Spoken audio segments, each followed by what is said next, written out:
Hey guys, tonight we're diving into the shadowy rooms of medieval castles where women would dip their quills into inkwells, penning words that could alter the fate of entire realms. You can almost catch the scent of beeswax candles flickering on sturdy oak desks. Listen to the scrape of a goose feather across parchment. Sense the importance of a sealed missive slipped into a messenger's leather pouch. These weren't the kind of love letters you'd picture in modern times. No doodled hearts along the edges or playful emojis. These were tools for endurance, means of swaying opinions, and weapons hidden behind the guise of affection. This tale might unravel enigmas you've never quite figured out about how women exercised authority in an era when the law treated them as mere possessions. So, before we delve into the narrative together, please take a second to support the channel by subscribing, liking, and sharing this video. Or perhaps drop a comment below, but only if you truly enjoy what I'm sharing. Let me know where you're tuning in from this evening, or what the clock says in your part of the globe. Maybe you're greeting the dawn in Tokyo or cozied up under blankets at midnight in London. I'd really appreciate hearing about it. Now, let's dim the lights as much as we can. Turn on a fan for that soft hum to make the story feel even more heartfelt. And let's set off on this evening's adventure as one. You awaken in the year 1180, not in your own form, but as a noble lady within a stone stronghold in France. Your spouse is absent. Perpetually absent, battling for a duke whose identity hardly sticks in your mind. You lack the right to hold property under your own name. You can't give testimony in most legal settings. You have no say in selecting your partner. And if your father's arrangement was flawed, you can't even ensure your own security. Yet there you sit, grasping a piece of vellum that costs more than a peasant's monthly wages. And you're on the verge of composing phrases that might rescue your kin from disaster or thrust them into conflict. This captures the contradiction of medieval women and their missives. Formally without authority, they turned into informal envoys. Legally muted, they shaped the era's most pivotal dialogues. The quill became the sole emblem of rule they could grasp, and they mastered its use with lethal accuracy. Medieval culture functioned under a strict social order, yet it also depended on connections, who pledged fealty to whom, which clans were linked by matrimony, who nursed resentments across decades.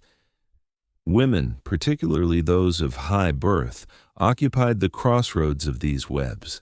They served as links between realms via their unions, as mothers to successors who would claim titles and territories, as siblings and offspring whose engagements could forge armistices or spark hostilities. When barred from voicing opinions in advisory halls, they resorted to writing. When unable to lead troops, they inscribed terms that prompted others to do so. The love letter, that seemingly trivial form, served as their veil. A message brimming with tender expressions could traverse enemy lands more safely than an overt diplomatic paper. A verse proclaiming eternal commitment might secretly orchestrate soldier deployments.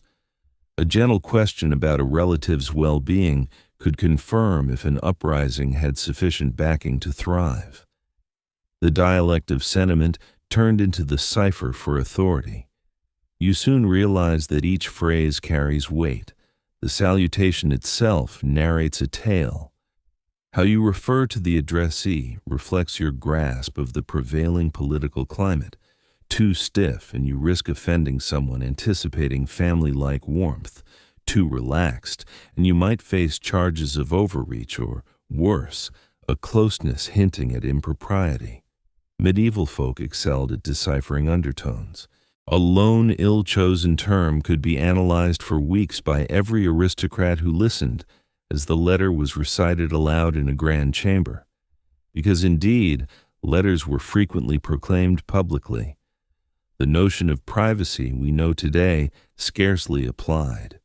Your meticulously selected words could be enacted like a drama in front of scores of listeners, their responses examined closely, their understandings dissected. That's why the love letter style was so advantageous. It offered credible denial.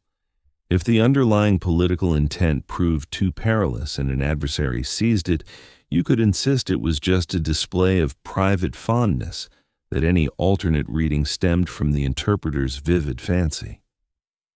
Scholars continued to debate if medieval women were deliberate tacticians or merely responding naturally to dire situations. Did they study oratory and intentionally fashion these multifaceted texts? Or were they just survivors employing whatever succeeded? The response is likely a blend, differing by person. Certain women enjoyed exceptional schooling. They mastered Latin, examined ancient works, honed the craft of compelling prose. Others had minimal reading skills, but instinctively knew words could serve as arms, that a timely praise or artfully phrased plea could accomplish what brute strength never could. The mere process of composing a letter during the medieval era was a declaration in itself. Parchment was costly, crafted from animal hides that demanded thorough preparation. Ink needed blending. Quills required trimming and upkeep. If you couldn't scribe personally, literate aides or priests might act as secretaries. Sealing wax, frequently imprinted with your individual or familial emblem, verified the paper and supposedly ensured secrecy. Those emblems could be dissolved and reattached, as numerous women learned to their dismay when their messages were captured and perused by foes. You position yourself at your table that November afternoon in 1180 and ponder your sibling wedded into an opposing clan. You must alert her that your spouse's overlord intends to assault her new residence, but you can't plainly state they're preparing to strike in the spring. So, you pen thoughts on how deeply you long for her company, how you envision the springtime when blossoms will flourish once more, and maybe you could come by. You note that you've heard reports of abundant wolves this season, and herders are constructing sturdier enclosures. She'll grasp the meaning. Springtime wolves, fortified barriers. The message appears as wistful reminiscence. It operates as reconnaissance. This is how medieval women transformed into operatives without departing their quarters. This is how they brokered accords without ever joining the discussions. This is how they overthrew monarchs without grasping a blade. They merely took up a quill and commenced with, "My dearest." The image of medieval women as idle sufferers awaiting salvation in turrets is maybe history's most enduring falsehood. The reality is much more captivating, and it's inscribed in diminishing pigment on papers dispersed in repositories across Europe. These missives disclose women who were astute, bold, at times merciless, perpetually maneuvering through a society built to bar them from authority while relying on them to uphold it. You conclude your missive with standard courtesies, bend the parchment, drip crimson wax, and impress your emblem, a tiny bird soaring. Your courier, a dependable retainer whose kin has aided yours for ages, accepts the document and vanishes into the overcast afternoon. You've just conceivably preserved your sister's existence, or maybe you've ignited a conflict. The boundary between them is slimmer than the parchment you inscribed upon. The narrative of medieval women and their love letters is fundamentally one of ingenuity amid restriction, about discovering methods to signify when society declares you insignificant, about enduring with the sole instrument, granted language, and honing it until it slices through eras. Tonight, you'll encounter the women who refined this craft, sovereigns who exchanged messages with foes and confederates alike, occasionally within the same week, aristocratic ladies who oversaw domains and handled political emergencies while their spouses were imprisoned or deceased, visionaries whose revelations handily coincided with political results, authors who converted private sorrow into communal sway. Each grasped something essential in a realm where women's expressions were meant to be hushed. A letter could resonate eternally. The medieval era encompasses approximately a millennium from Rome's collapse to the Renaissance, and women's employment of letters progressed during this span. Early medieval women frequently depended on religious figures to scribe for them. Their expressions sifted through male intermediaries.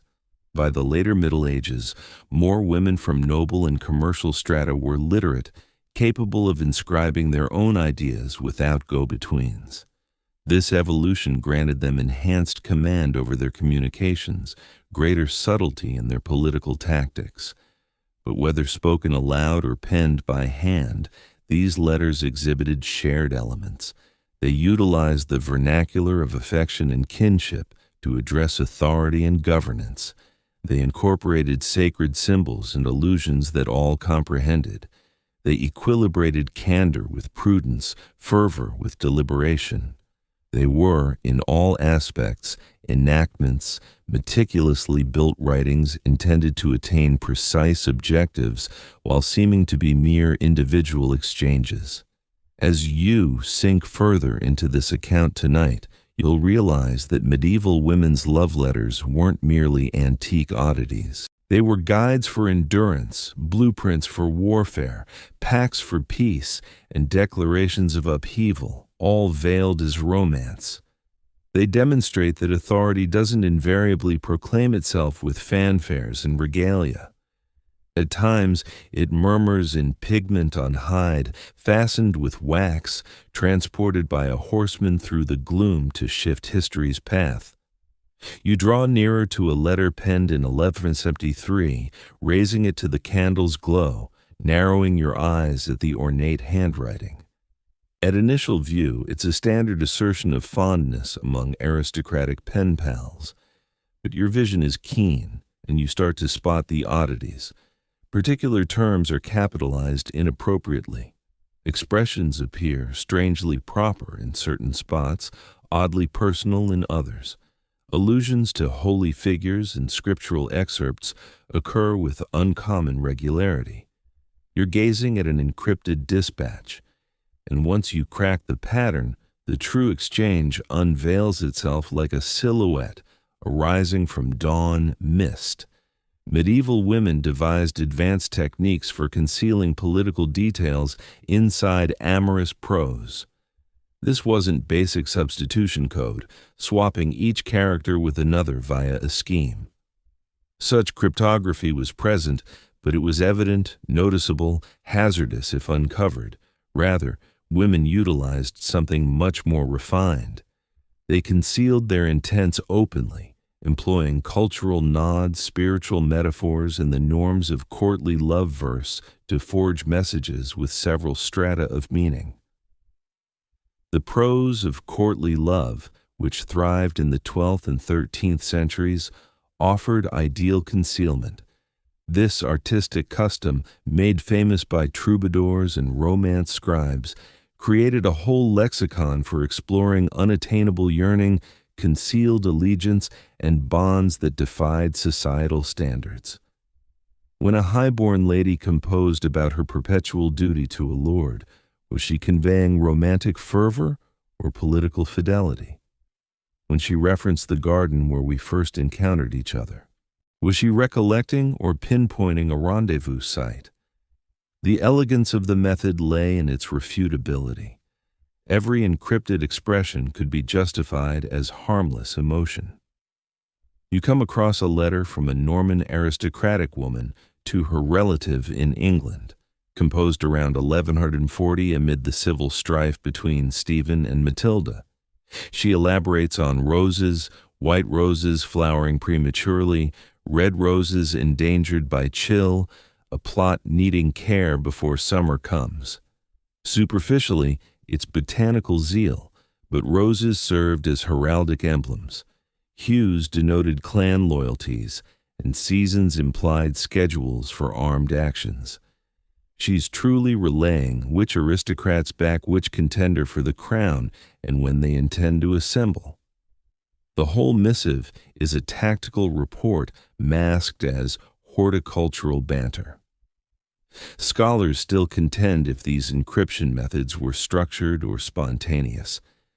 Did aristocratic households instruct their daughters in particular replacement lexicons prior to wedding them into remote courts? Or did women merely cultivate mutual dialects with their pen pals over periods? Proof indicates both strategies were in play. Some missives allude to our customary style or the approach my mother imparted, suggesting organized coding. Others appear more extemporaneous, depending on mutual recollections and inside humor that solely the receiver would comprehend. Sacred prose provided another abundant lexicon for masking. Medieval individuals were immersed in scriptural tales, hagiographies, and liturgical citations. Everyone recognized these accounts, rendering them ideal for transmitting concealed implications. When a woman composed about invoking Saint Michael, the combatant seraph who vanquished Lucifer, she could be addressing martial issues. Allusions to Saint Catherine, who disputed heathen scholars, might indicate scholarly or doctrinal clashes with political ramifications. References to pilgrimage paths could denote journey itineraries or courier trails. You end up perusing a letter between two Italian noble ladies from the 1260s. One elaborates on her piety toward St. Agnes the Virgin Martyr. She outlines arranging a special Holy Day event, notes commissioning an altarpiece, deliberates which invocations will be uttered. The spiritual ardor appears overdone until you discover that St. Agnes was their confidential symbol for a particular political group, and the entire dispatch is truly organizing backing for a revolt against the regional duke. The Holy Day event is a scheduled insurrection. The altarpiece order is financing. The invocations are pledges of fidelity. The charm of sacred coding was its prevalence. Everyone composed about belief, participated in worship, cited saints and holy texts. A dispatch laden with devout prose attracted no particular notice. Even if seized by antagonistic groups, what could they charge you with? Overzealous piety that was more apt to boost your standing than harm it. Yet under the supplications and scriptural nods, women synchronized political campaigns, set up clandestine gatherings, and conveyed data that modified the equilibrium of authority. Floral symbolism, which grew intricate in subsequent eras, had medieval forerunners. Specific flora bore emblematic significance that all acknowledged.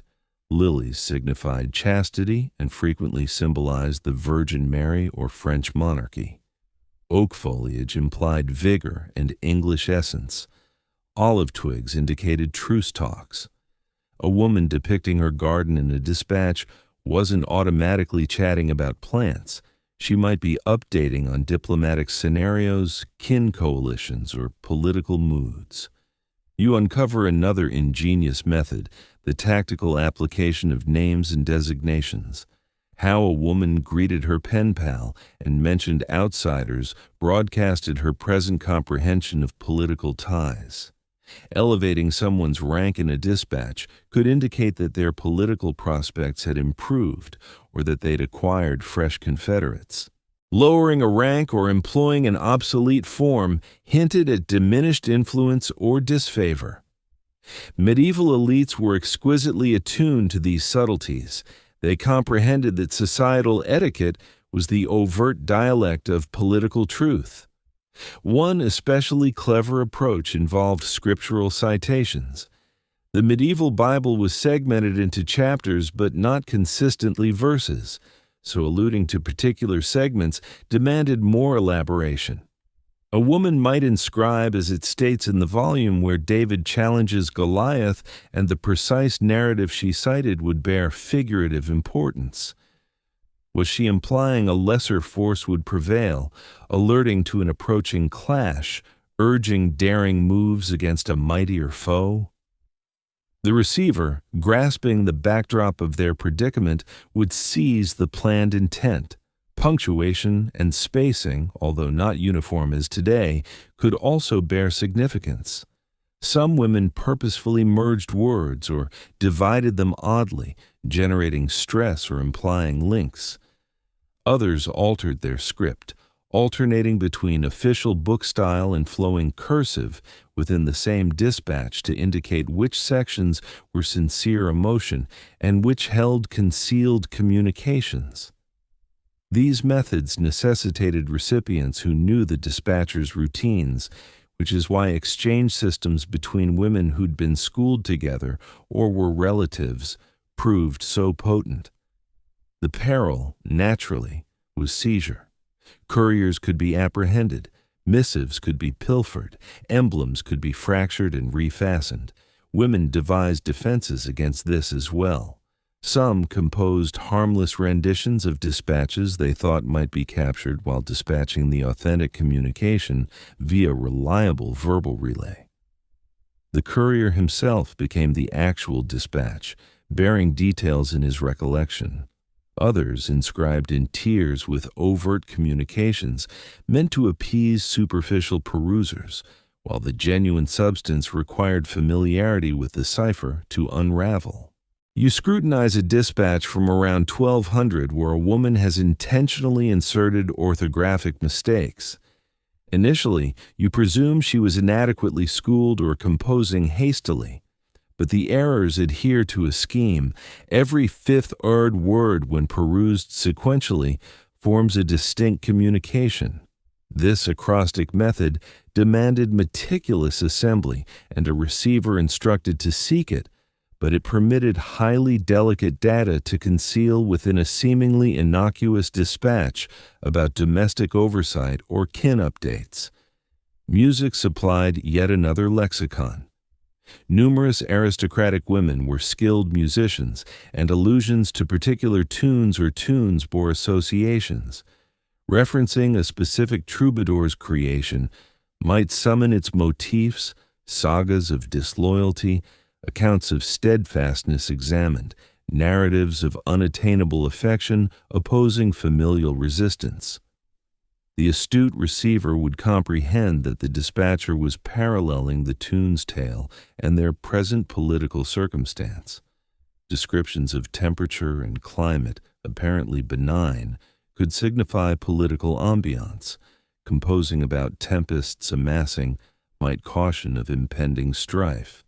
Noting unusually mild weather could imply frictions easing, chances for bargaining. Allusions to mist or clouds veiling sight might denote bewilderment about allegiances or trouble assembling reconnaissance. Medieval folk were closely tied to climate and cycles in manners contemporary existence has severed us from. So these analogies bore instant, gut-level significance. The most refined women merged several coding methods in solitary dispatches, producing papers that functioned on 3 or 4 planes at once. A superficial perusal contented casual onlookers. A secondary perusal, comprehending the courtly love norms, disclosed emotional undertones. A tertiary perusal, aware of the sacred and emblematic ciphers, uncovered political substance, and occasionally a quaternary stratum subsisted, intelligible solely to the particular receiver who shared private allusions with the dispatcher. These dispatches resembled enigma containers, each tier unlocking to disclose another concealed section. You lean back from the dispatch you've been inspecting, your eyes weary from the candle's radiance, your thoughts whirling with the intricacy of everything. These weren't merely clever ploys, they were whole frameworks of exchange crafted by women who had to communicate without uttering, who had to operate without seeming to operate, who had to sway occurrences while appearing to simply watch them. The love letter, that most intimate of categories, became a tool of governance in their grasp. You step into the solar of Eleanor of Aquitaine, and the atmosphere almost sparks with cleverness.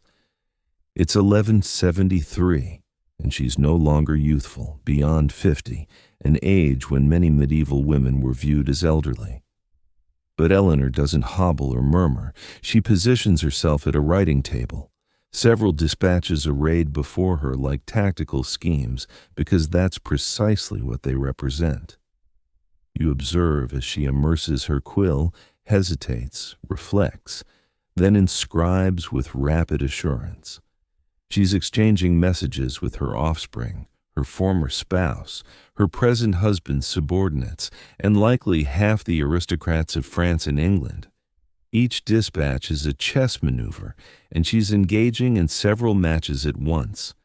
Eleanor of Aquitaine is perhaps history's most remarkable instance of a woman exerting authority via exchanges. Born around 1122, she inherited the Duchy of Aquitaine, the richest duchy in France, while still in her teens. She wed Louis VII of France, then dissolved the union and married Henry II of England, becoming queen of two nations consecutively. She gave birth to Henry 8 children, including Richard the Lionheart and King John. But her true inheritance isn't biological, it's governmental. And much of that governance occurred through letters. The quantity of her exchanges was astounding. Although many dispatches haven't endured, allusions to them surface throughout annals and other records. She composed to popes seeking to effect ecclesiastical rulings. She corresponded with her daughter Marie of Champagne, synchronizing cultural and political initiatives. She sustained ties with subordinates across Aquitaine even when she was formally Queen of England. Her dispatches kept her pertinent, informed, and formidable. In 1173, she undertook something extraordinary. She backed her sons' uprising against their father, her husband, Henry II. This wasn't mere domestic turmoil. It was a deliberate political step to reallocate authority within the Angevin Empire, and she managed much of it through letters, aligning with her sons Henry, Richard, and Geoffrey, gathering backing from French aristocrats, obtaining assurances from her ex-husband Louis VII of France. Her exchange network became the rebellion's vital conduit. You lift a letter she composed during this time to one of her sons. Scholars debate which one, as the greeting is vague, perhaps intentionally. She doesn't overtly demand war. Instead, she writes about a mother's devotion, about how a guardian desires to witness children obtain their due legacies, about how young lions must ultimately forage independently. The prose is warm, nearly soft, but the intent is clear. Confront your father, seize what belongs to you. Proceed now while circumstances favor audacity. It's an invitation to battle enveloped in motherly feeling. The revolt faltered, and Henry II apprehended Eleanor. He confined her for 16 years, relocating her among various English fortresses. You might assume this would terminate her political sway, but you'd be mistaken. Even incarcerated, Eleanor persisted in composing letters. She couldn't dispatch them unrestricted, naturally. Her exchanges were supervised, regulated, but she adjusted.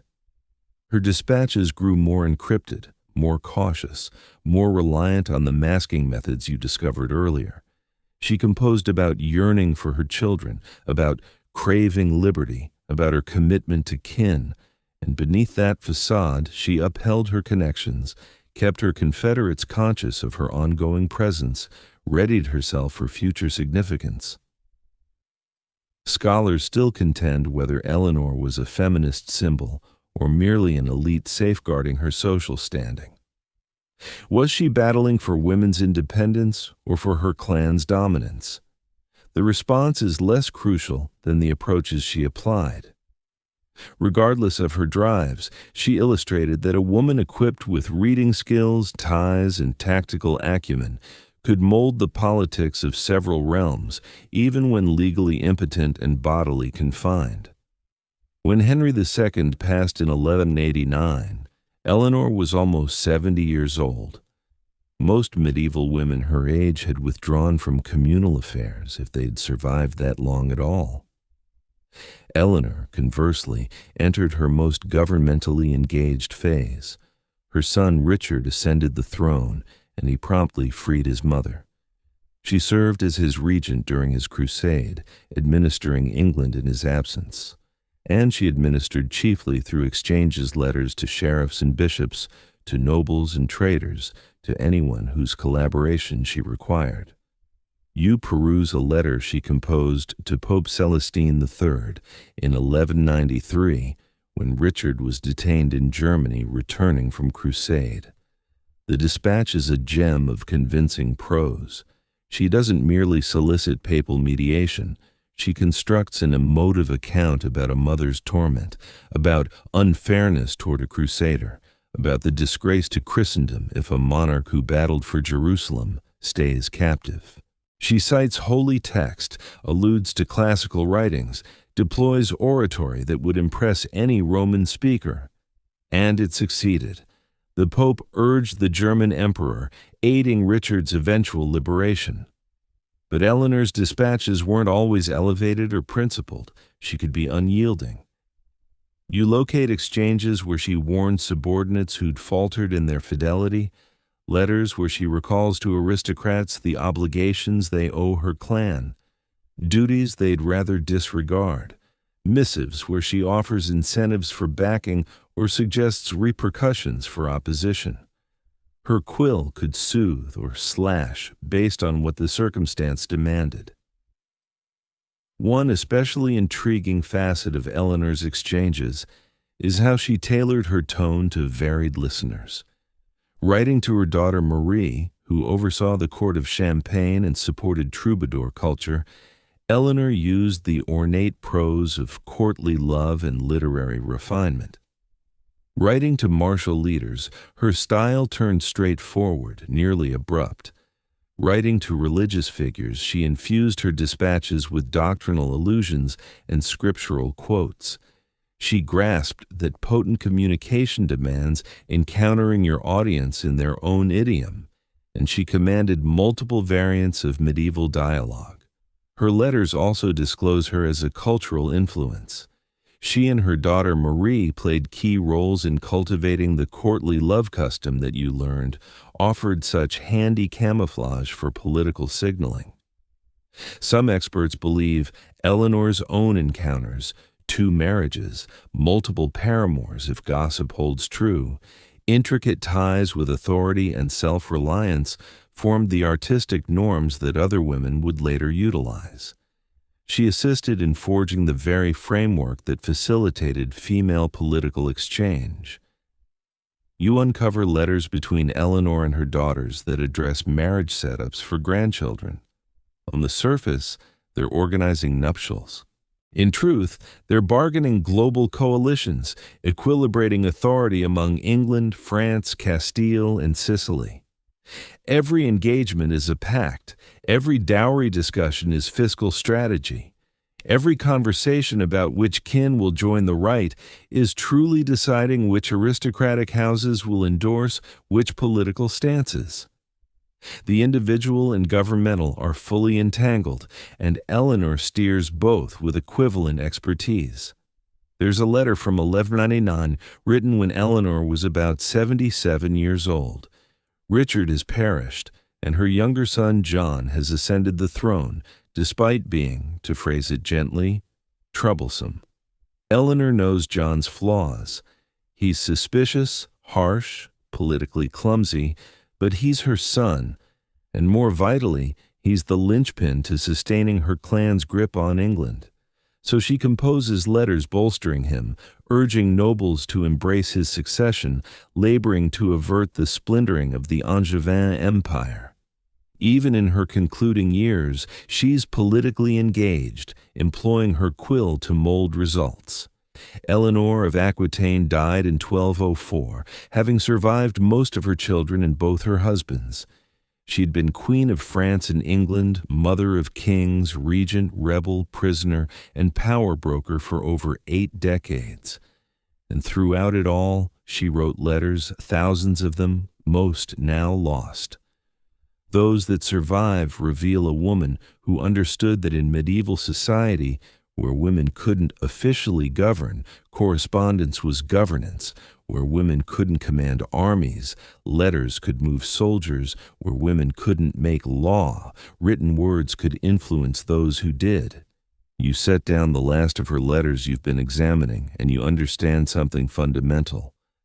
Eleanor didn't just write love letters that concealed politics. She transformed the very idea of what a woman's letter could be and do. She demonstrated that correspondence wasn't a frivolous female pastime, but a serious instrument of statecraft. Every woman who came after her and picked up a quill to influence events was following paths Eleanor had mapped using techniques Eleanor had refined, proving possibilities Eleanor had demonstrated. The flickering candle beside you sputters, and in its unsteady light, Eleanor's seal on a letter, a crowned figure on horseback, seems almost to move, as if riding still through centuries, still urgent, still mattering. You push open the heavy wooden door of a convent scriptorium, and the aroma of parchment and ink envelops you. It's 12:15, and you're somewhere in northern France, in a world most people envision as quiet and secluded, but the idea that convents were detached from earthly matters is ridiculously incorrect. You observe as a dozen nuns lean over writing desks, duplicating manuscripts, drafting letters, fastening documents with wax. This isn't a spiritual haven, it's a hub for communications, and these women are among the most linked individuals in medieval Europe. Convents functioned as medieval mail systems, espionage bureaus, and protected messaging services combined. Noble lineages regularly dispatched daughters to convents, not always for devout motives, but for learning, protection, or political placement. These women preserved their familial bonds, comprehended courtly politics, and had access to reading skills and writing supplies. More crucially, they possessed something that rendered them perfect for managing delicate exchanges. They were ostensibly beyond mundane worries, which made them both dependable and unsuspected. You meet Sister Matilda, who isn't particularly keen on meditative supplication. She's the offspring of a count, placed here after a marriage deal collapsed, and she's kept all her patrician links and aspirations. She receives dispatches from her sister, wedded into the royal court. She exchanges messages with her brother, who leads a fortress near the German frontier. She trades communications with her former attendant, now wedded to a prosperous trader. Through her, information streams into and out of the convent like water through a mill race. The brilliance of employing nuns as couriers and message guardians was their movement. Unlike aristocratic women restricted to their spouses' lands, nuns journeyed between religious houses, visited Rome on ecclesiastical errands, embarked on pilgrimages. A nun transporting letters raised little doubt. She was clearly handling spiritual affairs, conveying messages between abbesses, organizing liturgical concerns. Who would suspect she was truly bearing intelligence about troop shifts or encrypted alerts about political treacheries? Scholars still debate whether convents were intentionally founded as exchange networks or if this role developed naturally. Evidence points to both. Some convents, especially those established by influential noble lineages, evidently served their benefactors' aims from the outset. Others cultivated messaging functions gradually as abbesses identified opportunities. Either way, by the 13th century, convents were a vital framework for long-distance exchange, particularly for women. You uncover a captivating example from 1230s England. A Welsh aristocratic woman needed to caution her kin about English tactical plans, but she was under confinement. Her exchanges monitored, she sought approval to confess to a specific nun renowned for her divine insight. The plea appeared sensible. Even captives merited spiritual solace. The officials permitted it. The nun came, listened to the woman's admission, which was really a thorough update on English tactics, then transported that data across the Welsh boundary, disguised as a pilgrimage to a sacred spring. The whole endeavor employed religious observance as cover for spying. Convents also acted as secure refuges for contentious exchanges. If you needed to dispatch a politically risky letter, you might direct it through a convent where an abbess aligned with your cause could retain it until conditions favored delivery. Or she might duplicate it, keeping one copy safe while sending another, guaranteeing that even if the courier was captured, a record persisted. Some abbesses became adept at this sort of documentary safeguard, upholding repositories that could later prove handy for extortion, bargaining, or historical vindication. The schooling offered in convents provided women with resources unavailable elsewhere. While most medieval women couldn't read, nuns commonly learned to read and write Latin, comprehend divinity, grasp juridical ideas. This instruction wasn't meant to empower them politically, but they utilized it that way. A nun who could interpret canon law might assist an aristocratic woman in drafting letters contending for annulment from an abusive union. A nun versed in theological discussion could frame political contentions in religious terms that carried more authority than worldly logic. You observe as Sister Matilda receives a dispatch from her sister at court. The letter discusses an approaching religious festival, mentions which nobles will attend, describes the planned festivities. Sister Matilda reads it attentively, then starts drafting a reply. She writes about the convent's own festival preparations, notes which relics will be displayed, mentions that pilgrims from various regions are expected. But between those lines, she's actually confirming which political factions are allied, reporting on rumors she's heard from other traveling nuns, and advising her sister about which nobles can be trusted. The whole exchange looks like pious planning.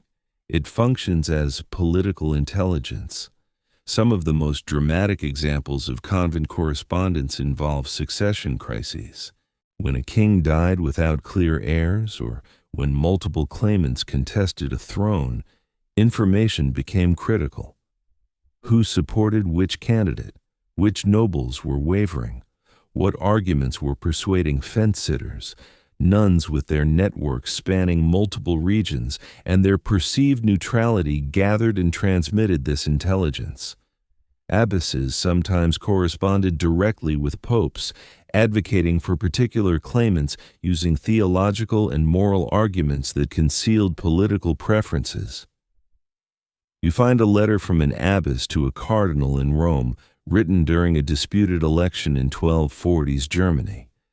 She doesn't overtly endorse one candidate over another. Instead, she writes about the spiritual health of various regions, noting where heresy seems to be spreading, where faith remains strong. She mentions which nobles are generous to the church, which seem lukewarm in devotion. A careful reader and cardinals were very careful. Readers could decode her assessment.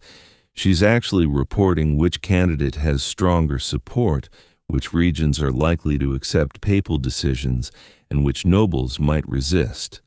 Her letter shapes Roman policy by framing political intelligence as spiritual observation. The physical layout of convents facilitated secret correspondence. Guest houses allowed visitors to stay without entering the cloister, creating opportunities for discreet meetings. Parlors where nuns met with outsiders were sometimes designed with acoustic properties that made quiet conversations difficult to overhear. Gardens provided spaces for walking conversations that left no written record. Convents, supposedly places of enclosure and separation from the world, actually enabled communication through their very architecture. Not all nuns were willing participants in these networks. Some took their vows seriously and resented being used for political purposes.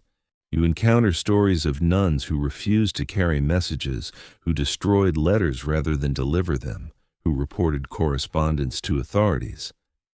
But these resistors were minorities.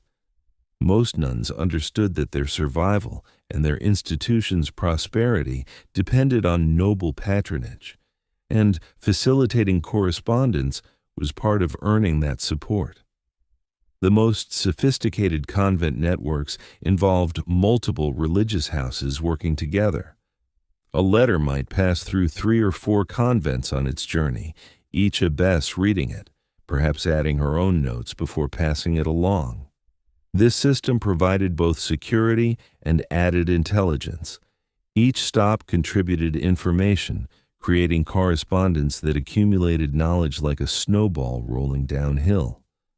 By the time a letter reached its final destination, it might contain insights from 6 different sources, all woven together.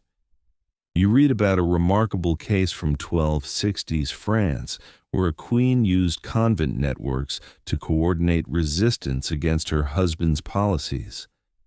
She couldn't openly oppose him, but she wrote to abbesses across the kingdom, framing her concerns as religious worries about moral governance. The abbesses wrote to noble women who'd sent daughters to their convents. Those noble women wrote to their husbands.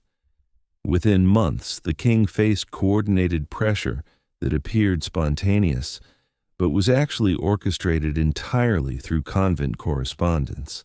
The queen's role remained hidden. Only the abbesses knew the full picture. Sister Matilda finishes her letter, folds it carefully, drips wax from a candle, and presses the convent seal into the cooling pool of red. She hands it to her traveling sister who's heading south tomorrow. The letter will reach Sister Matilda's sister in about a week. Traveling openly, innocuously, invisibly moving information that might prevent a war or start one. Sister Matilda returns to her prayers. But her work today had nothing to do with salvation and everything to do with survival, her family's survival, her convent's prosperity, her own continued relevance in a world that tried to make women irrelevant. The door closes behind you, and you understand that medieval convents weren't refuges from politics, but different venues for it. Places where women's supposed powerlessness became a kind of power, where religious devotion provided perfect camouflage for worldly influence.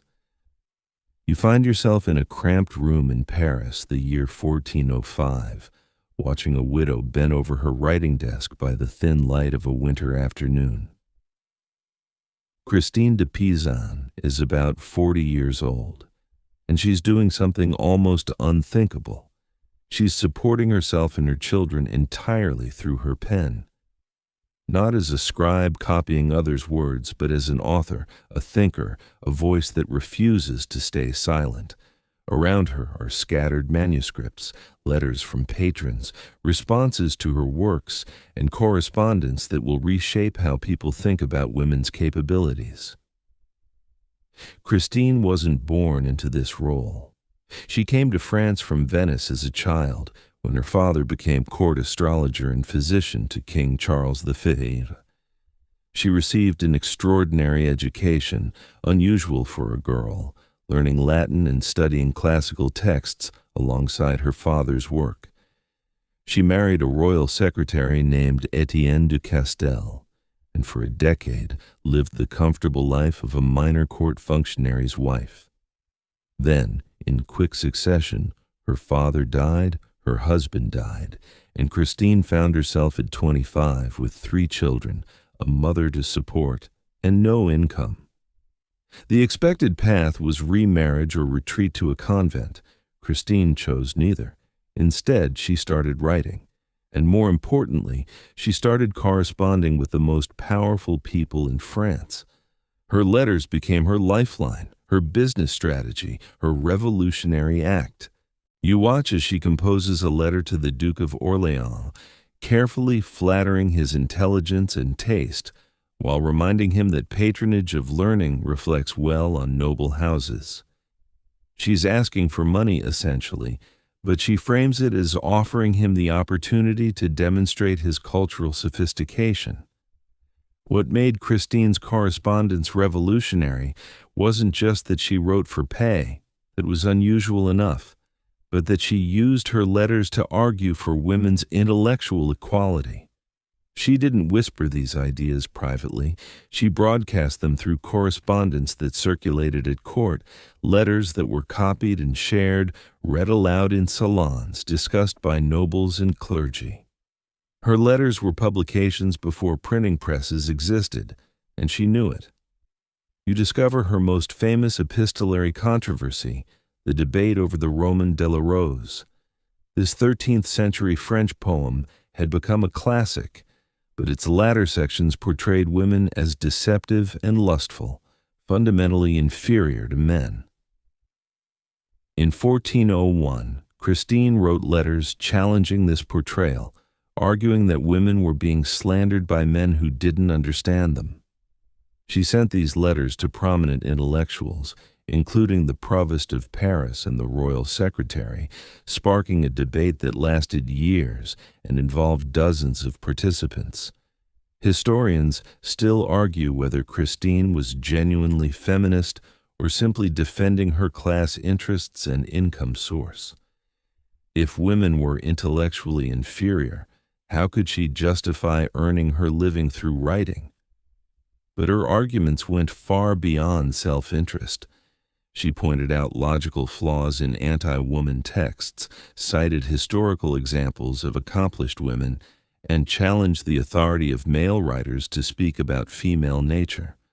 Her letters were proto-feminist treatises disguised as literary criticism. The correspondence around the Roman de la Rose debate reveals her strategic brilliance. She didn't just argue her position.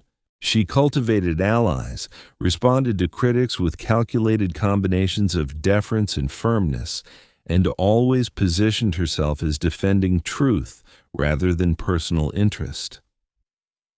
When male intellectuals dismissed her arguments because of her gender, she turned that dismissal into evidence of their prejudice. Every attack on her became proof of her thesis that women were underestimated and undervalued. You read a letter she wrote to the Queen of France, Isabeau of Bavaria, in 1405. Christine dedicates her new work, the Book of the City of Ladies, to the Queen. The dedication letter is a masterpiece of persuasion. She praises Isabeau's wisdom and virtue while simultaneously arguing that women throughout history have demonstrated the same qualities. She presents her book as entertainment while positioning it as evidence of female intellectual achievement. The letter itself demonstrates everything it argues: a woman writing sophisticated prose, marshaling historical evidence, constructing complex arguments. Christine's letters also reveal her vulnerability. She writes about financial struggles, about the difficulty of supporting her family, about critics who mock her ambitions. Some letters are heartbreaking requests for payment from patrons who'd forgotten their promises. Pleas for assistance when creditors threaten. Being a woman writer in medieval France meant constant precarity, and her correspondence documents that struggle without flinching from it. But even her vulnerable letters serve strategic purposes. When she writes to a duke about her poverty, she's also reminding him of his obligation to support learning, suggesting that his reputation will suffer if he lets a prominent writer languish in need. When she mentions critics in letters to supporters, she's rallying them to her defense, activating her network. Every letter, even the desperate ones, works toward her survival and success. You find correspondence between Christine and other women. And here, her tone shifts. Writing to noble women, she's less deferential, more direct. She discusses strategies for dealing with problematic husbands, offers advice about educating daughters, shares observations about court politics. These letters reveal networks of female solidarity that existed beneath the surface of male-dominated society. Women helping women navigate impossible circumstances, sharing knowledge that kept them alive and occasionally even powerful. One particularly interesting exchange involves a noblewoman asking Christine for advice about her son's education. Christine responds with a detailed curriculum, but she also includes pointed comments about ensuring daughters receive education too. She argues that intelligent women make better mothers, better household managers, better companions. She's not just giving pedagogical advice, she's advocating for systematic change in how society treats girls. And she's doing it through private correspondence that she knows will be shared, read, discussed among the noble women of Paris. Christine also wrote letters to various princes and nobles offering political advice wrapped in literary dedications. When she presented her book of deeds of arms and of chivalry to the Duke of Burgundy, the accompanying letter discussed military strategy and governance. She positioned herself as a counselor, drawing on her education and observations to offer insights about statecraft. Some men resented this presumption, others found her analyses useful. Either way, she carved out space for a woman's voice in political discourse through the medium of correspondence. The physical evidence of her letters tells its own story. Some survive in elegant presentation copies, beautifully illuminated, clearly meant for important recipients. Others are working documents showing corrections and revisions, revealing her writing process. Still others are copies made by admirers circulated without her knowledge or control. Her correspondence wasn't just communication between individuals. It was publication, distribution, the creation of a literary career outside traditional patronage structures. You watch as Christine finishes another letter. This one to a wealthy merchant who's expressed interest in commissioning a manuscript. She's negotiating price, timeline, content, all business, all professional. This is what makes her revolutionary. She treats writing as work, correspondence as commerce, and herself as a professional equal to the men she negotiates with. It doesn't always work. Many people refuse to take her seriously, but enough do that she survives, raises her children, supports her mother, and leaves behind a body of work that influences thinkers for centuries. Christine de Pizan's letters prove that revolutionary ideas don't always announce themselves with manifestos and declarations. Sometimes they infiltrate society through correspondence, one letter at a time, one converted reader at a time. She used the tools available to her: literacy, connections, the social acceptability of women writing letters, to create something unprecedented. A woman earning her living through her pen, arguing publicly for women's equality, and succeeding well enough to die in her early 60s, having accomplished more than most male writers of her era.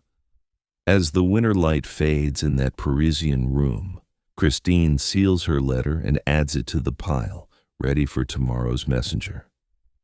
Each letter is a small rebellion, a tiny revolution wrapped in wax and polite language. Together, they're an army advancing through medieval society, changing minds, opening possibilities, proving that a woman with words can matter. You're seated in a garden in Provence, the year 1180, listening to a troubadour sing. But this isn't simple entertainment. Every word has been carefully chosen.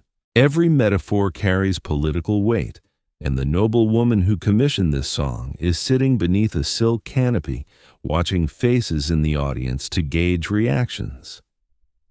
What sounds like a love poem is actually a diplomatic overture, and the marriage negotiations it describes in coded language will determine whether two duchies go to war or form an alliance.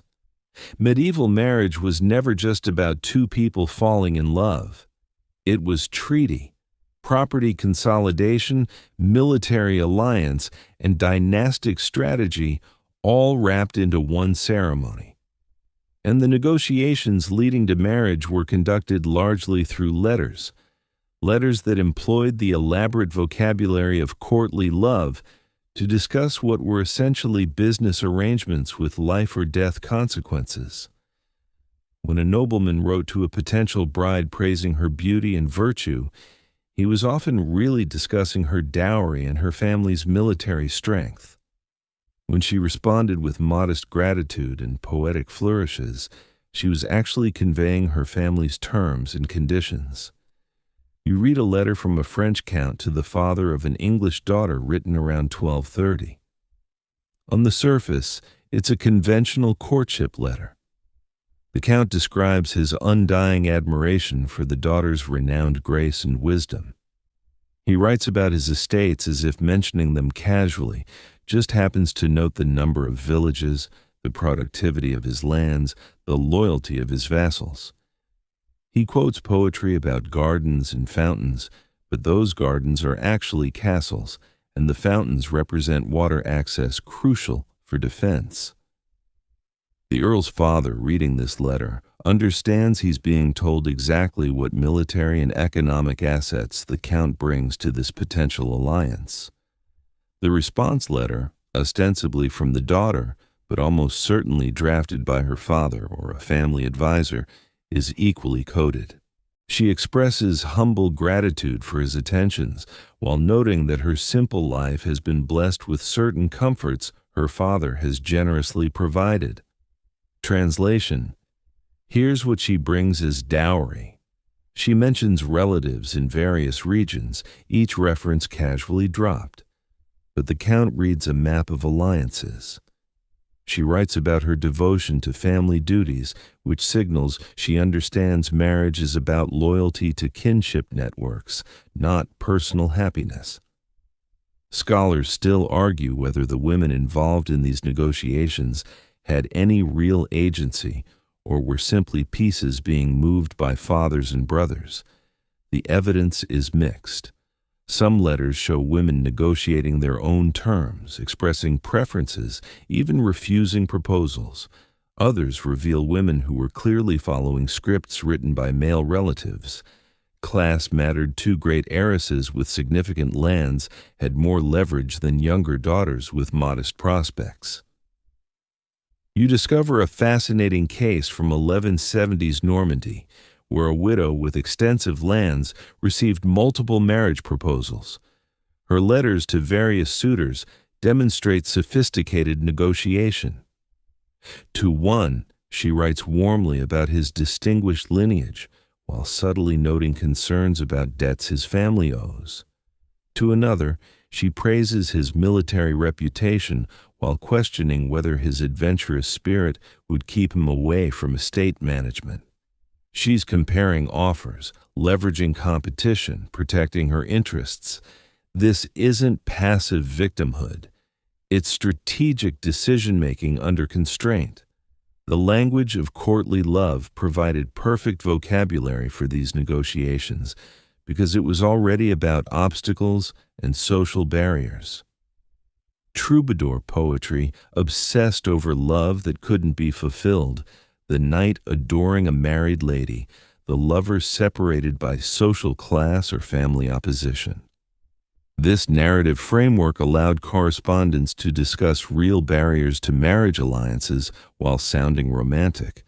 When a letter mentioned obstacles my family presents to our union, it might be discussing dowry amounts or political disagreements, not tragic fate. Religious imagery mixed with romantic language in these marriage negotiations. Comparing a potential bride to the Virgin Mary signaled not just her supposed purity, but also her value. Mary was the ultimate treasure, so comparing someone to her indicated high worth. References to saints known for loyalty or wisdom characterized the woman's expected behavior. Mentions of biblical marriages, Rebecca and Isaac, Ruth and Boaz, suggested models for how this union should function, often with pointed implications about power dynamics and family obligations. You find a letter exchange between a young woman and her prospective husband that reveals unexpected intimacy within the formal structure. They've never met. Their marriage is being arranged by relatives, but through letters, they're developing a genuine connection. She writes carefully about her interest in music and hunting. He responds describing his library and his thoughts on estate management. Neither is free to refuse this marriage, but they're using correspondence to create a relationship before the wedding, to find common ground that might make an arranged marriage bearable or even happy. It's touching and pragmatic simultaneously. But not all marriage correspondence was gentle. Some letters were threats barely disguised as proposals. A powerful lord writing to a widow or a young heiress might frame his suit romantically while implying consequences if refused. References to her need for protection in dangerous times, mentions of her estate's vulnerability, reminders of his military strength, these weren't just context, they were pressure. Some women received proposals that were essentially demands, marry me or face the consequences. Women developed strategies for refusing unwanted proposals while maintaining political relationships. You read a letter where a woman declines a proposal by claiming she's considering religious life, a socially acceptable reason that's hard to argue against. Another woman cites her duty to care for elderly parents. A third mentions existing marriage negotiations too far advanced to honorably abandon. Each excuse provides face-saving cover while communicating clear refusal. The men might not like it, but they can't openly challenge these reasons without appearing to oppose piety, family duty, or honor. The dowry negotiations conducted through letters could be extraordinarily complex. Letters went back and forth discussing not just amounts of money, but also which lands, what rights, how property would be managed during marriage, what happened if the husband died, what provisions existed for children. These weren't simple contracts. They were multi-generational estate planning conducted through correspondence that had to remain superficially polite even when negotiations became contentious. You encounter a remarkable series of letters from 1240s Italy, where a mother is negotiating her daughter's marriage to a merchant family. The mother can't legally control property, but she writes with authority about what her daughter will bring to the marriage, what she expects in return, and what protections she requires. She invokes her late husband's wishes, her family's honor, her daughter's happiness. She uses emotional language to make hard business demands, crying about her beloved child's future while simultaneously insisting on specific financial terms. Some marriage proposals were sent to multiple prospects simultaneously. Medieval nobles hedged their bets. You find cases where a man sent nearly identical letters to 3 different families, changing only names and a few personal details. If one negotiation failed, others might succeed. This pragmatic approach sometimes created awkward situations when women discovered they'd received form letters. But efficiency trumped romance in aristocratic marriage markets. The speed of correspondence affected marriage negotiations significantly. Letters took days or weeks to travel, and situations changed during transit. A family might accept a proposal in a letter that crossed with another letter withdrawing the offer. A young woman might fall ill or die between letters, transforming a marriage negotiation into condolence correspondence. These time lags created uncertainty that both complicated negotiations and provided excuses for backing out of unwanted arrangements. You watch as a troubadour finishes his performance in that Provençal garden. The noble woman who commissioned the song nods approvingly. The young man in the audience whose family she's negotiating with has understood the message encoded in the lyrics. Tomorrow his father will send a letter responding to terms that were never explicitly stated. Conducting diplomacy through poetry and prose. Two families will unite or remain separate based on these coded exchanges, and the young people involved may never have more say than the words put in their mouths by others. Marriage negotiations through love letters reveal medieval society's central contradiction. The language of individual choice and personal emotion served structures that denied both. People wrote about love while arranging business transactions, employed passionate vocabulary for calculating decisions, pretended sentiment while practicing strategy. The system was often cruel, but within it, some women found room to maneuver, to express preferences, to negotiate terms. Their letters show them working within impossible constraints, using the only tools available, surviving as best they could. You're sitting in a manor house in Norfolk, England, the year 1465, surrounded by letters. Everywhere you look, letters stacked on tables, filed in chests, carried by servants rushing in from muddy roads.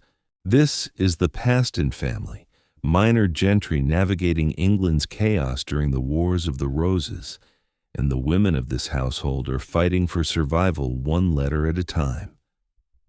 Margaret Paston stands near a window, dictating urgently to a scribe while simultaneously reading a letter that arrived an hour ago. She's managing a crisis, and her husband is miles away in London, useless for immediate decisions. The Paston letters are one of history's great accidental archives. Over 1,000 letters survived from this one family across several generations, and they provide an unvarnished look at how gentry women actually lived, worked, and fought. These aren't carefully composed literary efforts meant for posterity, like Christine de Pizan's work. They're business correspondence, urgent messages, desperate pleas, raw, immediate, honest about the dangers medieval women faced and the strategies they employed. Margaret Paston married John Paston in the 1440s, and almost immediately she became his estate manager, political operative, and military commander whenever he traveled to London for legal cases. You read her letters to him, and they're nothing like courtly love poetry.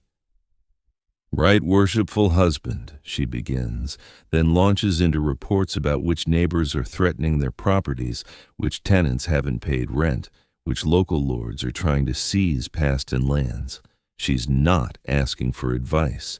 She's informing him of actions she's already taken and requesting resources to continue fighting. In one letter from 1448, Margaret reports that Lord Malens's men have besieged one of the Paston manors.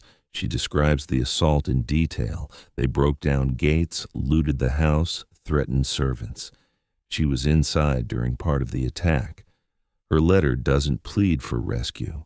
Instead, she lays out the legal steps they should take, suggests which allies to contact, and reports that she's already sent servants to document damages for eventual lawsuits. She's treating warfare as a business problem requiring documentation and strategy. The Paston women's letters reveal that managing estates while husbands were absent wasn't gentle supervision of embroidery. It was dealing with armed neighbors trying to steal property, corrupt officials demanding bribes, tenants who might switch loyalty to whoever seemed stronger. Margaret writes about stationing guards, strengthening defenses, gathering armed men. In one letter, she requests crossbows and armor. This isn't metaphorical. She's literally preparing for battle. Historians still argue whether women like Margaret had real power or were simply proxies for absent husbands.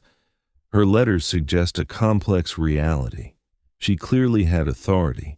She hired and fired servants, negotiated with neighbors, made legal decisions, but she also faced constant challenges to that authority precisely because she was female.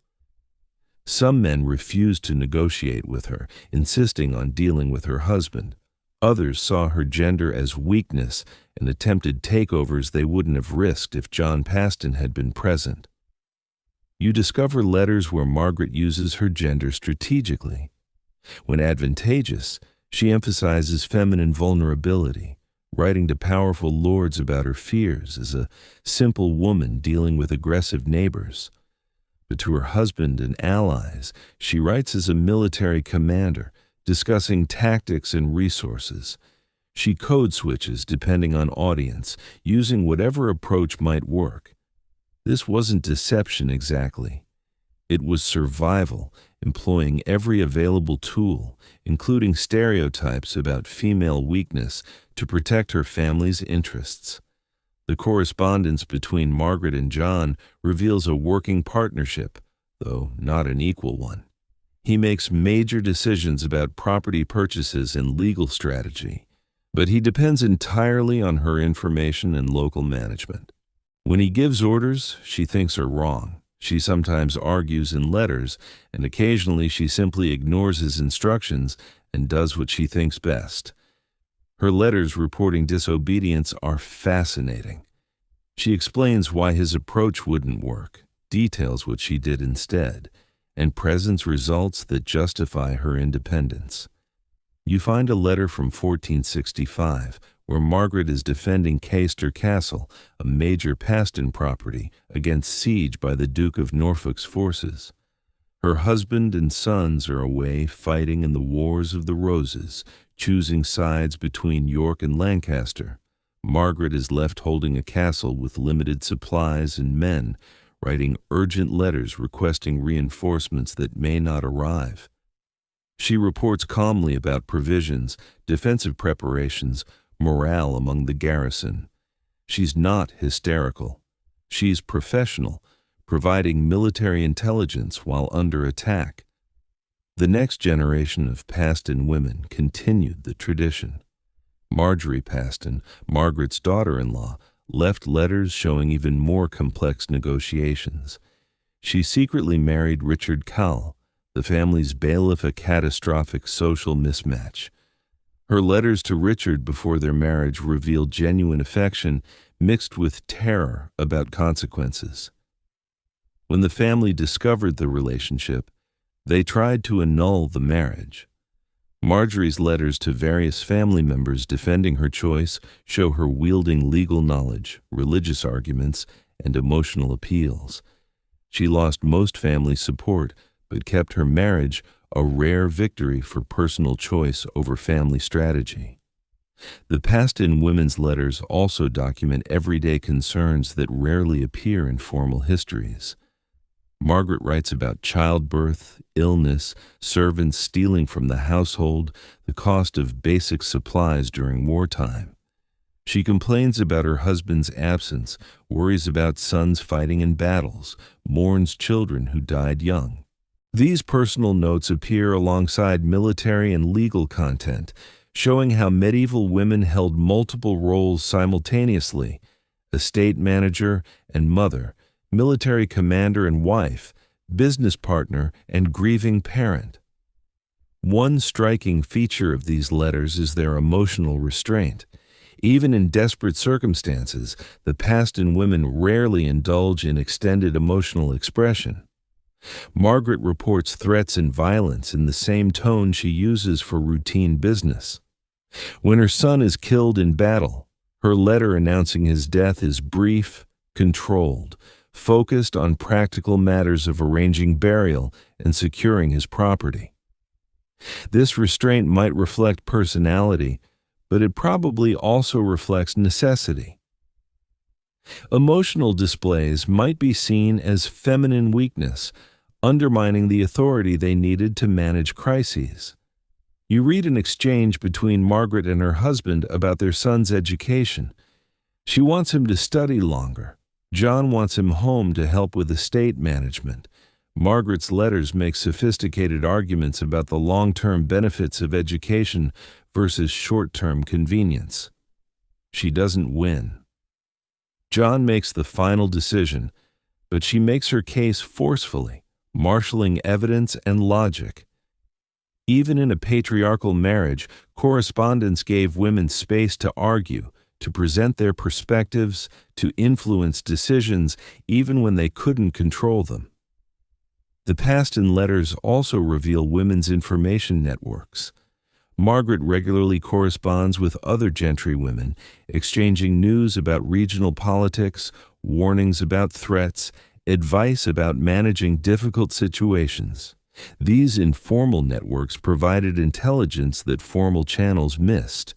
Women noticed things, heard gossip, understood social dynamics, and shared information through correspondence that created collective situational awareness.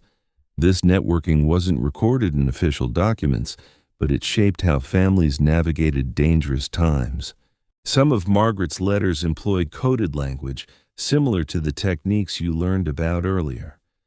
When political allegiances were dangerous to state openly, when choosing the wrong side in the Wars of the Roses could mean death. She wrote carefully about our friends and those who wish us ill without naming names. She referenced past events that her husband would understand as parallels to current situations. These weren't elaborate codes, but careful ambiguity that provided deniability if letters were intercepted. The past in letters end in the late 15th century as the family became more secure and letter-keeping practices changed. But the archive they left shows what history usually hides: the constant, exhausting, dangerous work of women managing households that were simultaneously homes, businesses, fortresses, and political units. Their letters weren't love poetry or philosophical treatises. They were battle reports, legal briefs, intelligence assessments, and survival manuals all at once. Margaret Paston finishes her dictation, and the scribe rushes off to catch the messenger heading to London. Another crisis managed, another letter sent, another day survived. She doesn't think of herself as remarkable. This is simply what women in her position do, but her letters preserve what remarkable looks like when it's routine. When survival requires competence so constant, it becomes invisible. When power manifests not in crowns and thrones, but in ink-stained fingers sealing one more urgent message. You step into the royal chambers of Isabeau of Bavaria, Queen of France, and the air feels thick with secrets and suspicion. It's 1419, and France is tearing itself apart. The 100 Years' War grinds on. Civil war between Burgundians and Armagnacs has turned Paris into a battlefield. And King Charles VI, Isabeau's husband, is mad, lost in delusions more often than he's lucid. Somewhere in this chaos, Isabeau is writing letters that will be read as treason, correspondence that historians still debate 6 centuries later. Did she betray France, or was she trying to save what remained of it? Isabeau of Bavaria came to France from Germany in 1385 as a 14-year-old bride for Charles VI. For the first decade, things went well enough. She bore children, participated in court life, developed a reputation for extravagance and beauty. Then, in 1392, Charles suffered his first episode of madness. He would have more throughout his life periods where he didn't recognize his wife or children, where he thought he was made of glass and might shatter, where he howled like a wolf and had to be restrained. During his lucid intervals, he was functional, but the kingdom needed continuous governance, and Isabeau found herself thrust into political responsibility no one had prepared her for. You read her early letters from this period, and they're careful, almost timid. She writes to her brother in Bavaria about the king's health, describing his illness in vague terms, requesting prayers. She corresponds with French nobles using formulaic language about maintaining peace and supporting the king's interests. She's learning politics in real time, surrounded by factions fighting for control, trying to protect her children's inheritance while not appearing to overreach her authority as queen consort. But as the years pass and Charles's madness becomes chronic, Isabeau's letters grow bolder. By 1400, she's corresponding directly with the English about peace negotiations. She writes to French noble factions, trying to mediate their conflicts. She signs documents as regent when Charles is incapacitated. Her letters show her assuming power not because she wanted it, but because someone had to govern, and she was the only figure with enough legitimacy to attempt it. Historians still argue whether Isabeau was a patriot struggling under impossible circumstances or a traitor who sold out France to save herself.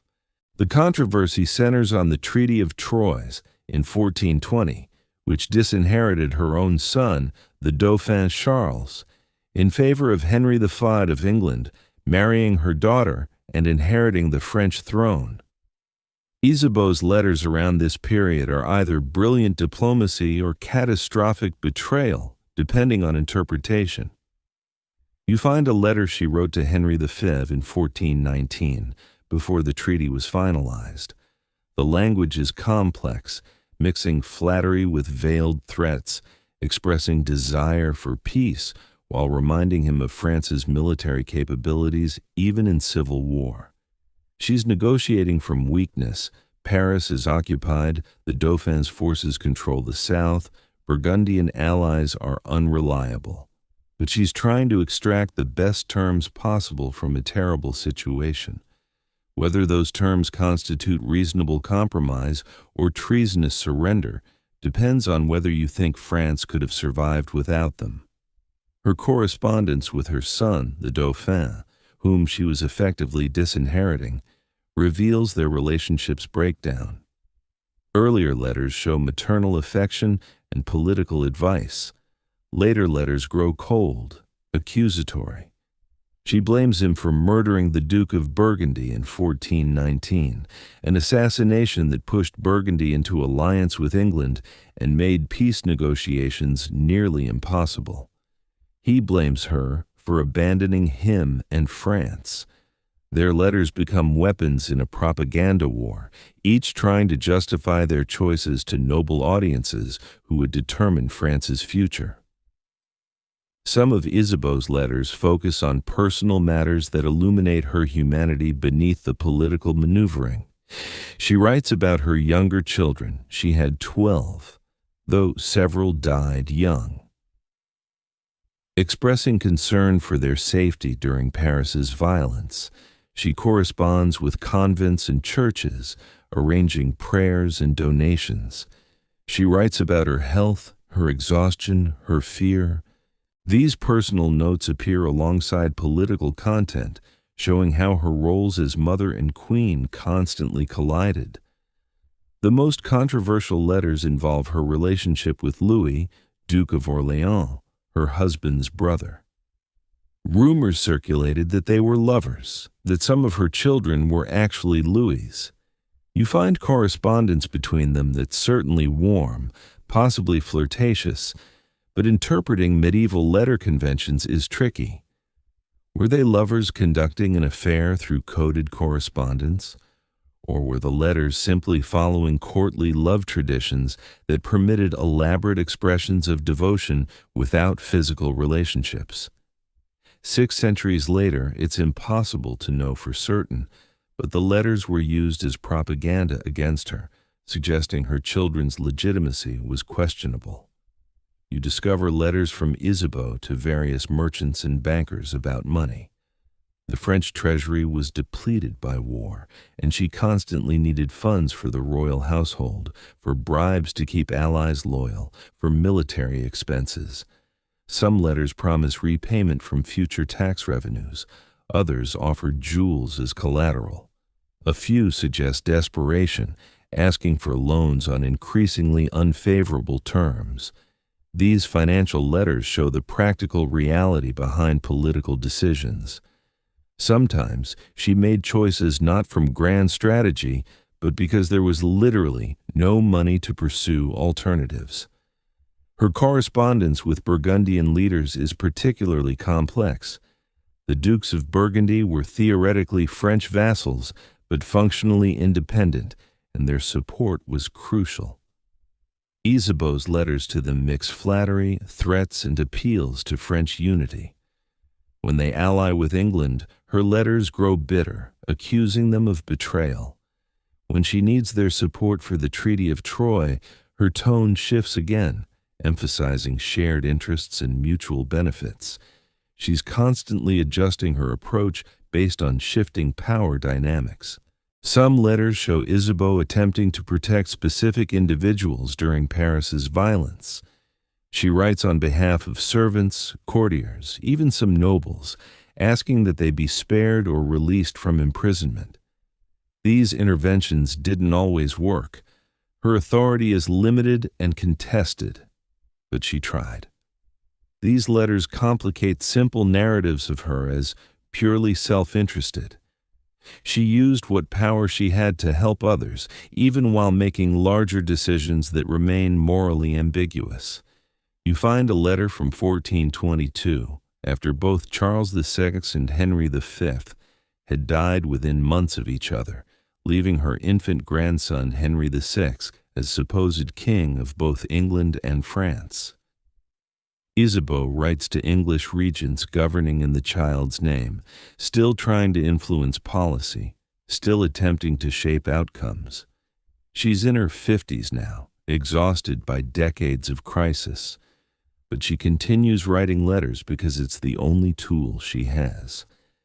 Isabeau died in 1435, having lived long enough to see Joan of Arc's campaigns and the gradual French recovery that would eventually reverse the Treaty of Troyes and restore French independence.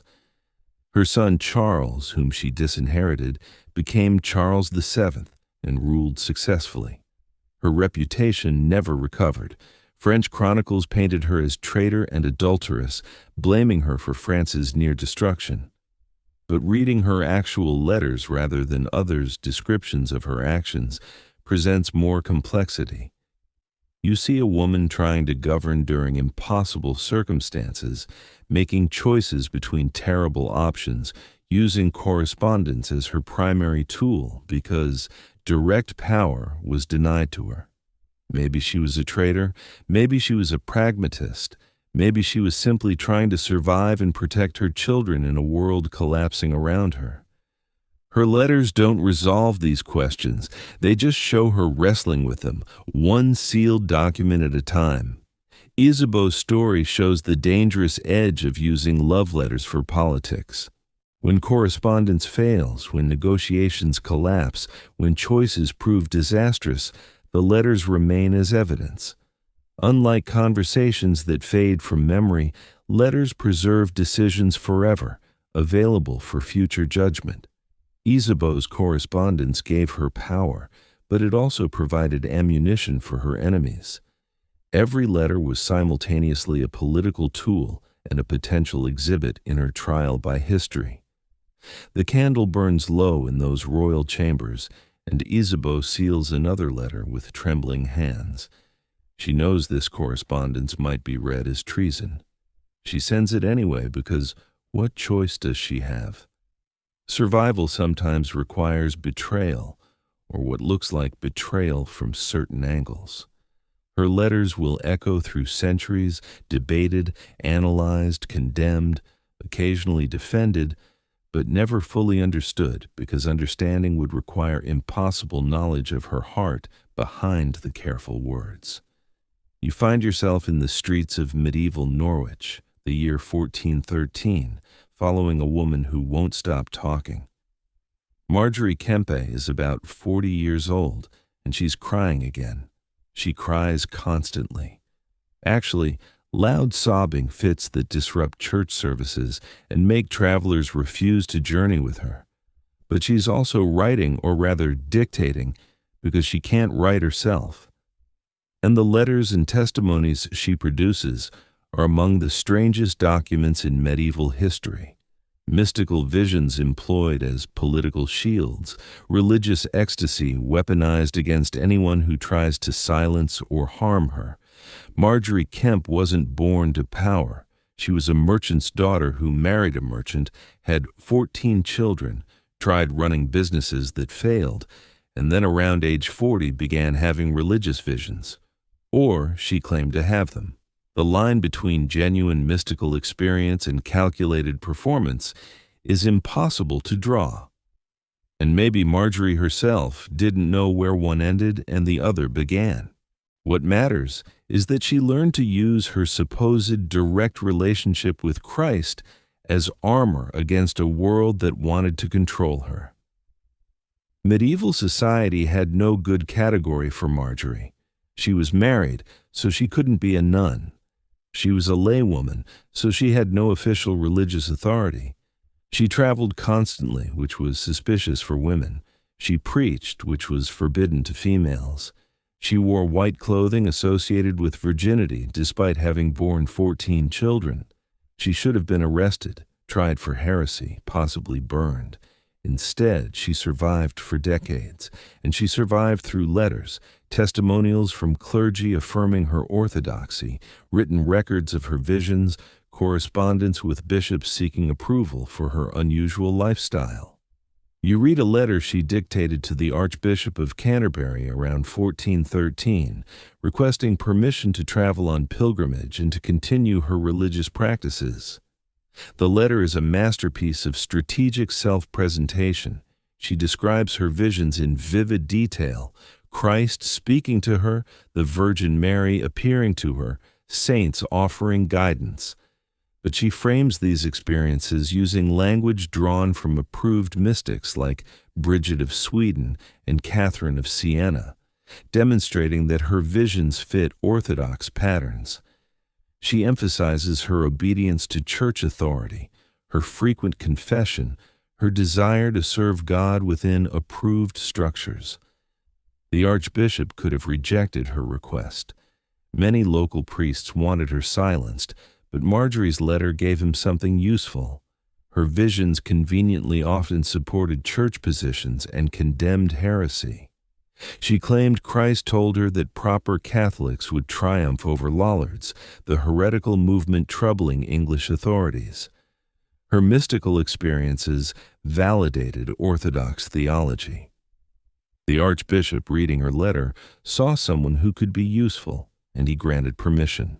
Historians still argue whether Margery was a genuine mystic or a con artist using religion for personal freedom. The evidence supports both interpretations simultaneously. Her visions probably felt real to her. Medieval people experienced religion differently than modern skeptics do, and the boundary between spiritual experience and psychological phenomenon was fluid.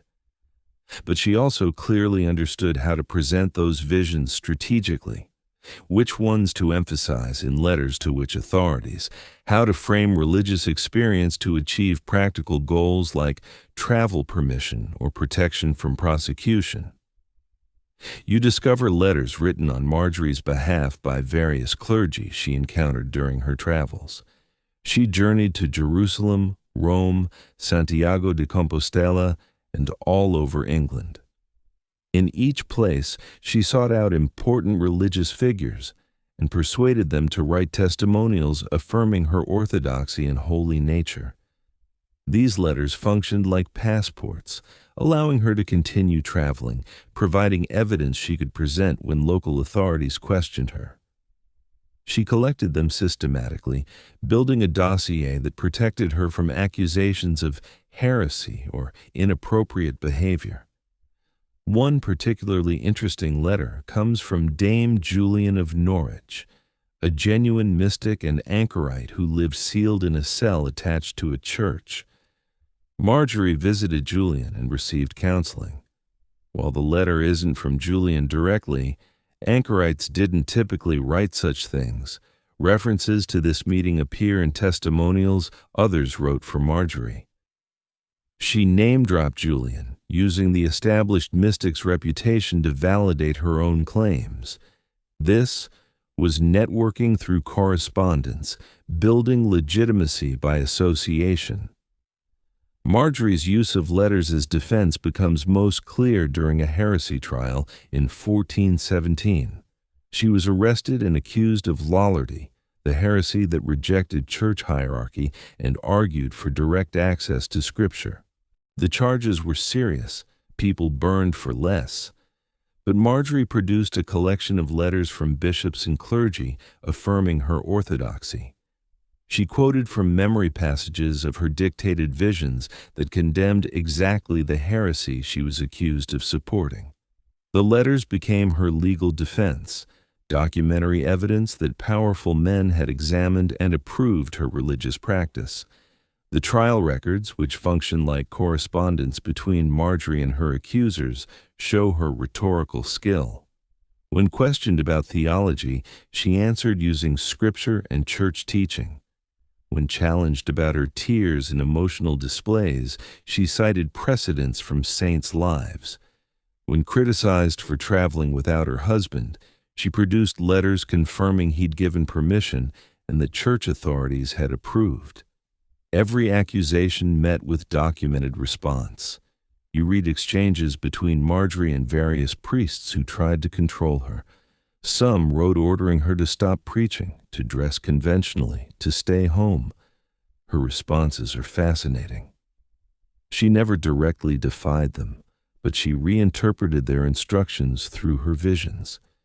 Christ had commanded her to wear white, so earthly authorities couldn't counter divine orders. God had called her to travel, so remaining home would be disobedience to a higher power. She used claims of divine communication to override human authority while maintaining rhetorical obedience. Her letters also reveal her use of emotional manipulation.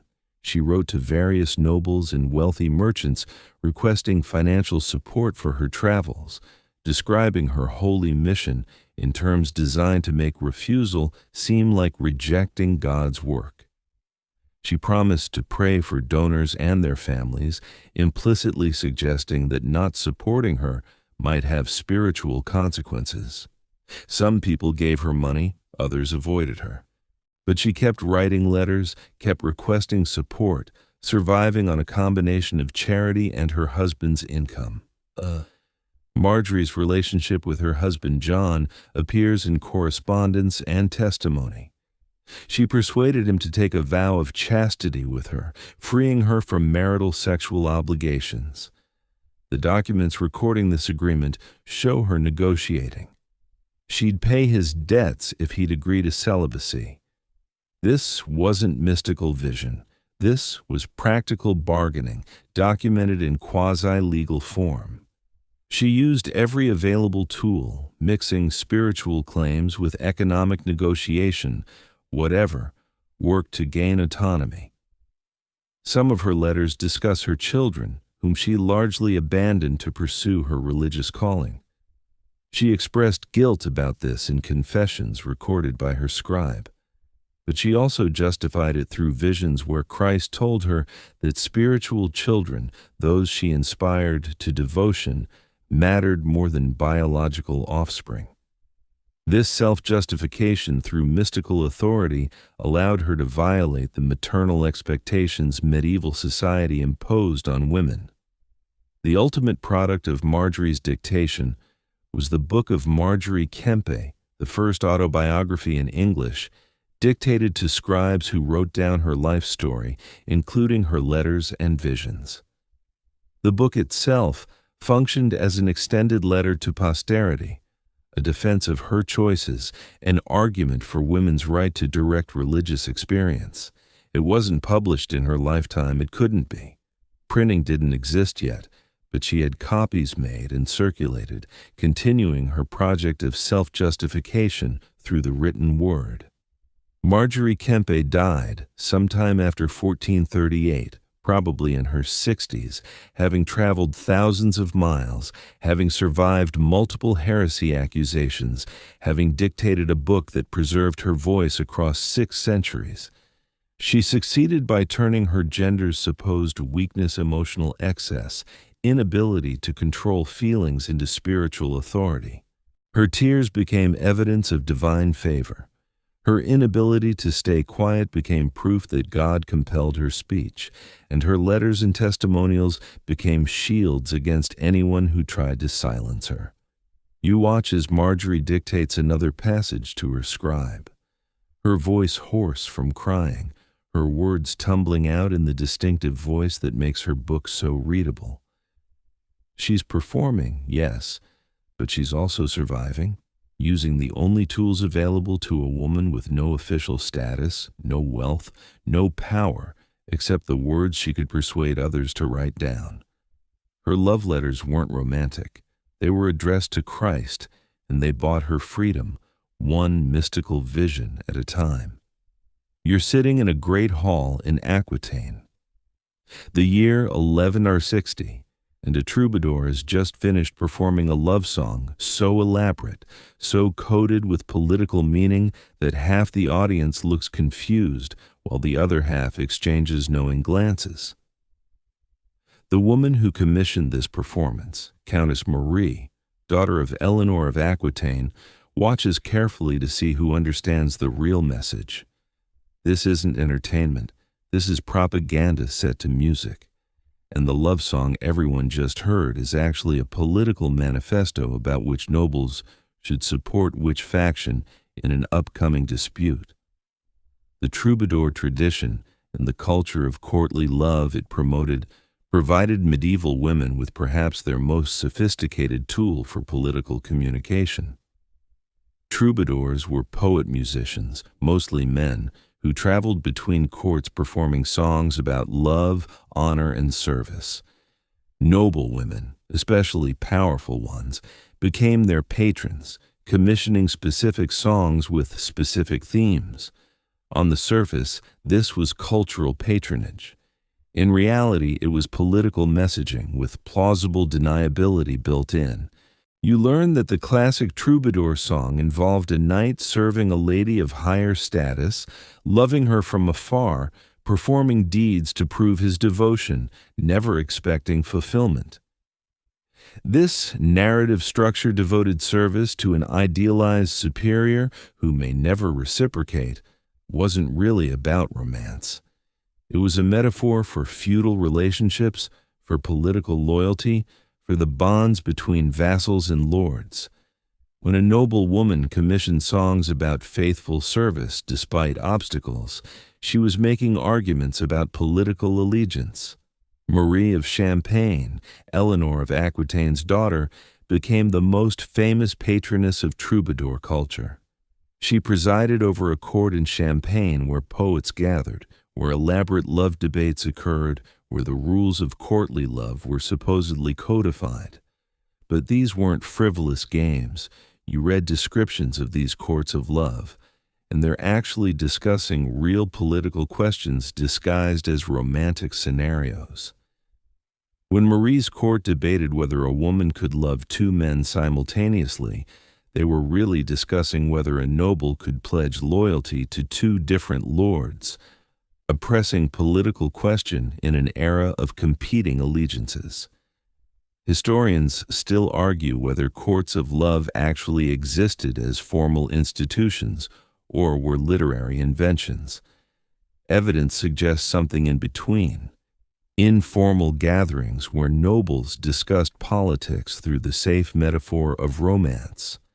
Marie definitely patronized troubadours and poets, and those artists definitely produced work that served her political interests. Whether this happened in formal court sessions or through individual commissions matters less than the result, a cultural movement that allowed women to sponsor political messages. You discover how the commissioning process worked. A noble woman would meet privately with a troubadour, explaining what theme she wanted emphasized. She might request a song praising loyalty through hardship, a message to allies that she expected continued support despite current difficulties, or a song about love betrayed a warning about a noble who'd switched sides, or a song celebrating a lady's wisdom and justice. Propaganda enhancing her own reputation, the troubadour would compose the piece, perform it at feasts and gatherings, and the message would spread without being attributable to the patron. The beauty of this system was its deniability. If someone objected to a song's political implications, the patron could claim she simply appreciated the artistry, that any political interpretation was the listener's imagination. The troubadour might say he composed freely, not at anyone's direction. But everyone understood how patronage worked. Troubadours needed noble support to survive, and they wrote songs that pleased their patrons, or they didn't eat. Some troubadours were noble women themselves. You meet Beatrice de Dia, Countess of Dia, who composed songs in her own voice about desire, betrayal, and service. Her songs sound personal, expressing a woman's perspective on love and longing, but they also work as political commentary. When she writes about a knight who doesn't appreciate her worth, is she discussing romance or a vassal who switched allegiance? When she describes longing for someone who remains distant, is that personal feeling or political isolation? The ambiguity is the point. You find correspondence between Marie of Champagne and various troubadours she patronized, negotiating terms of service. These letters discuss payment, performance schedules, themes for new compositions, their business documents, revealing that artistic patronage was a commercial transaction. Marie paid for specific content, and troubadours delivered. Some letters show her critiquing compositions, requesting revisions, suggesting different emphases. She was editing the propaganda she'd commissioned. The themes in troubadour songs directly paralleled political concerns of the era. Songs about obstacles keeping lovers apart reflected the reality of complicated allegiances preventing open alliances. Songs about secret love mirrored covert political partnerships. Songs praising feminine wisdom and judgment supported women's claims to exercise authority. Each popular motif had political application, and savvy listeners understood both levels simultaneously. Religious crusading songs offered another vehicle for political messaging. When Eleanor of Aquitaine commissioned songs celebrating crusaders' devotion, she was supporting her husband Henry II's policies and also elevating her own status as wife of a crusading king. When other noblewomen commissioned songs criticizing crusades' costs, they were expressing opposition to taxation and military levies without directly challenging royal authority. The crusade love song became a way to discuss foreign policy. You discover cases where competing noblewomen commissioned dueling songs, essentially conducting debates through troubadours. One patron would sponsor a song praising unconditional loyalty. A rival would commission a response arguing that loyalty must be earned through just treatment. The songs would be performed at the same courts, and nobles would take sides, aligning themselves with one position or the other. These were political debates conducted through artistic proxy. The geographical spread of troubadour songs functioned like modern media distribution. A song composed in Aquitaine might be performed in Champagne, Toulouse, and Barcelona within months. Troubadours traveled constantly, carrying songs between courts, spreading their patrons' messages across regions. This created something like a propaganda network, allowing powerful women to broadcast their perspectives far beyond their immediate territories. Some songs included specific musical or lyrical codes that only certain audiences would recognize. A particular melodic phrase might reference an older song associated with a specific family or cause. A word repeated at unusual intervals might create an acrostic message. These techniques added additional layers of meaning accessible only to educated listeners familiar with musical traditions, creating messages within messages. The relationship between troubadour culture and letter writing was symbiotic. Women would write letters to allies referencing specific songs, knowing recipients would understand the allusions. A letter mentioning that the song of the faithful knight resonates in our hall told the recipient that the sender remained loyal to their alliance. Letters could also commission new songs from distant troubadours, spreading patronage networks across Europe. You watch as another troubadour performs in the Aquitainian hall, this one singing about a garden where true lovers meet despite others trying to keep them apart. The Countess smiles slightly. The garden is a neutral territory where rival nobles might negotiate. The lovers are political factions seeking alliance. The obstacles are competing interests trying to prevent that alliance. Everyone in the hall who matters understands. Everyone else just enjoys a pretty song about romance. Marie of Champagne eventually commissioned the romance Lancelot, the Knight of the Cart, from the poet Chrétien de Troyes. The story of a knight's devoted service to Queen Guinevere became one of the most influential narratives in Western literature. But it also served Marie's immediate purposes, celebrating women's authority, validating female judgment, arguing that true nobility comes from service to worthy ladies. The romance was entertainment, cultural achievement, and political argument simultaneously, exactly like the troubadour songs it drew from. The troubadour tradition declined in the 13th century as political structures changed and new literary forms emerged. But while it lasted, it gave medieval women something remarkable: the ability to commission public political statements through artistic patronage, to shape cultural conversations, to influence opinions across wide territories. The love songs weren't about love, or not only about love, they were about power, and the women who paid for them understood exactly what they were buying. You stand on a rain-swept battlefield in Yorkshire, the year 1461. And everywhere you look, there's mud and blood and the wreckage of armies. This is the Battle of Towton, possibly the bloodiest battle ever fought on English soil. And somewhere miles away in a castle, Margaret of Anjou is writing letters. She's been writing for years now, desperate letters, angry letters, strategic letters, letters that moved armies and shifted allegiances. She's Henry II's queen, but her husband is useless, prone to complete mental collapse. So Margaret has spent the past decade fighting the wars of the roses with the only weapons she has: words, determination, and fury. Margaret of Anjou came to England from France in 1445 as a 15-year-old bride for Henry VI. She brought no dowry. The marriage was a peace gesture during the 100 Years' War, which meant she started with political debts and no resources. For the first few years, she seemed like a conventional queen consort, bearing one son, participating in court life. Then Henry suffered his first mental breakdown in 1453, and suddenly Margaret was governing England because someone had to, and there was no one else. You read her early letters from this period, written to nobles across England, and they're carefully balanced between authority and deference.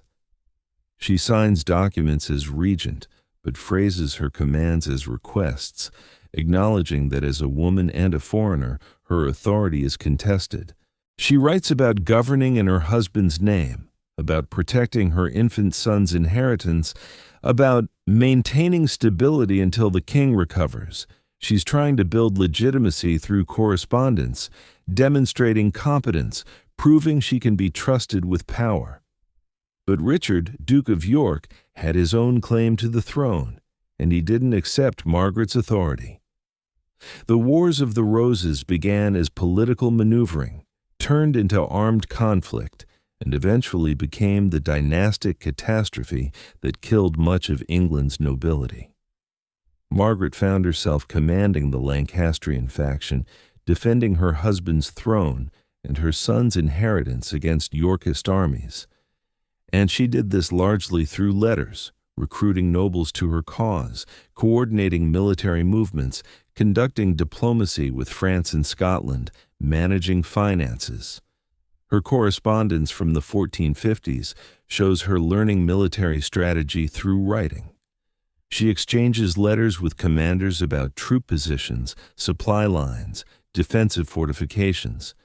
She writes to allies requesting men and money, making promises about rewards after victory. She corresponds with enemies, sometimes offering reconciliation, sometimes delivering threats. Her letters become increasingly direct, less concerned with feminine modesty, more focused on effective communication. War didn't allow time for elaborate courtesy. Historians still argue whether Margaret was a heroic defender of her family's rights or a power-hungry foreigner who prolonged a destructive civil war. She certainly made enemies' contemporary chronicles, mostly written by Yorkist supporters after their eventual victory, portray her as a she-wolf, an unnatural woman wielding power that should belong to men. But reading her actual letters rather than her enemies' characterizations presents a different perspective. She's fighting for her son's inheritance against nobles, trying to seize the throne through force. What else should she have done? Surrendered quietly? You discover a letter she wrote to her uncle Charles VII of France in 1460 requesting military aid. The letter is a masterpiece of diplomatic writing. She appeals to family loyalty, reminds him of England's weakness as an opportunity for French advantage, argues that supporting her will destabilize England's ability to threaten France.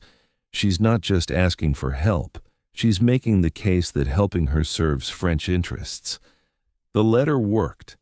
Charles provided some support, though not as much as Margaret needed.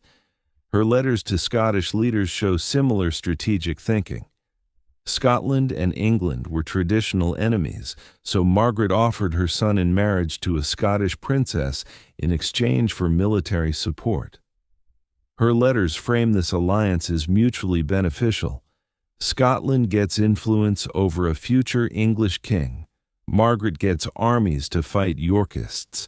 She's conducting international diplomacy through correspondence, building alliances that keep her cause viable even when English support wavers. Some of Margaret's letters focus on financial desperation. The Lancastrian treasury was depleted by constant warfare, and she constantly needed money to pay soldiers, bribe wavering nobles, purchase supplies. She wrote to loyal supporters requesting loans.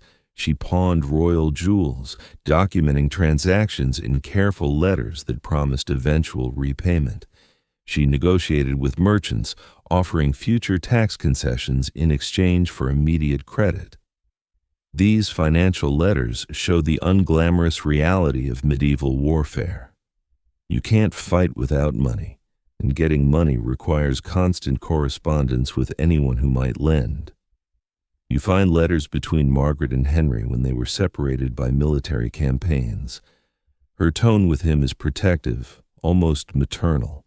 She reports on their son's health and education, describes military situations in simplified terms, reassures him that everything will be fine.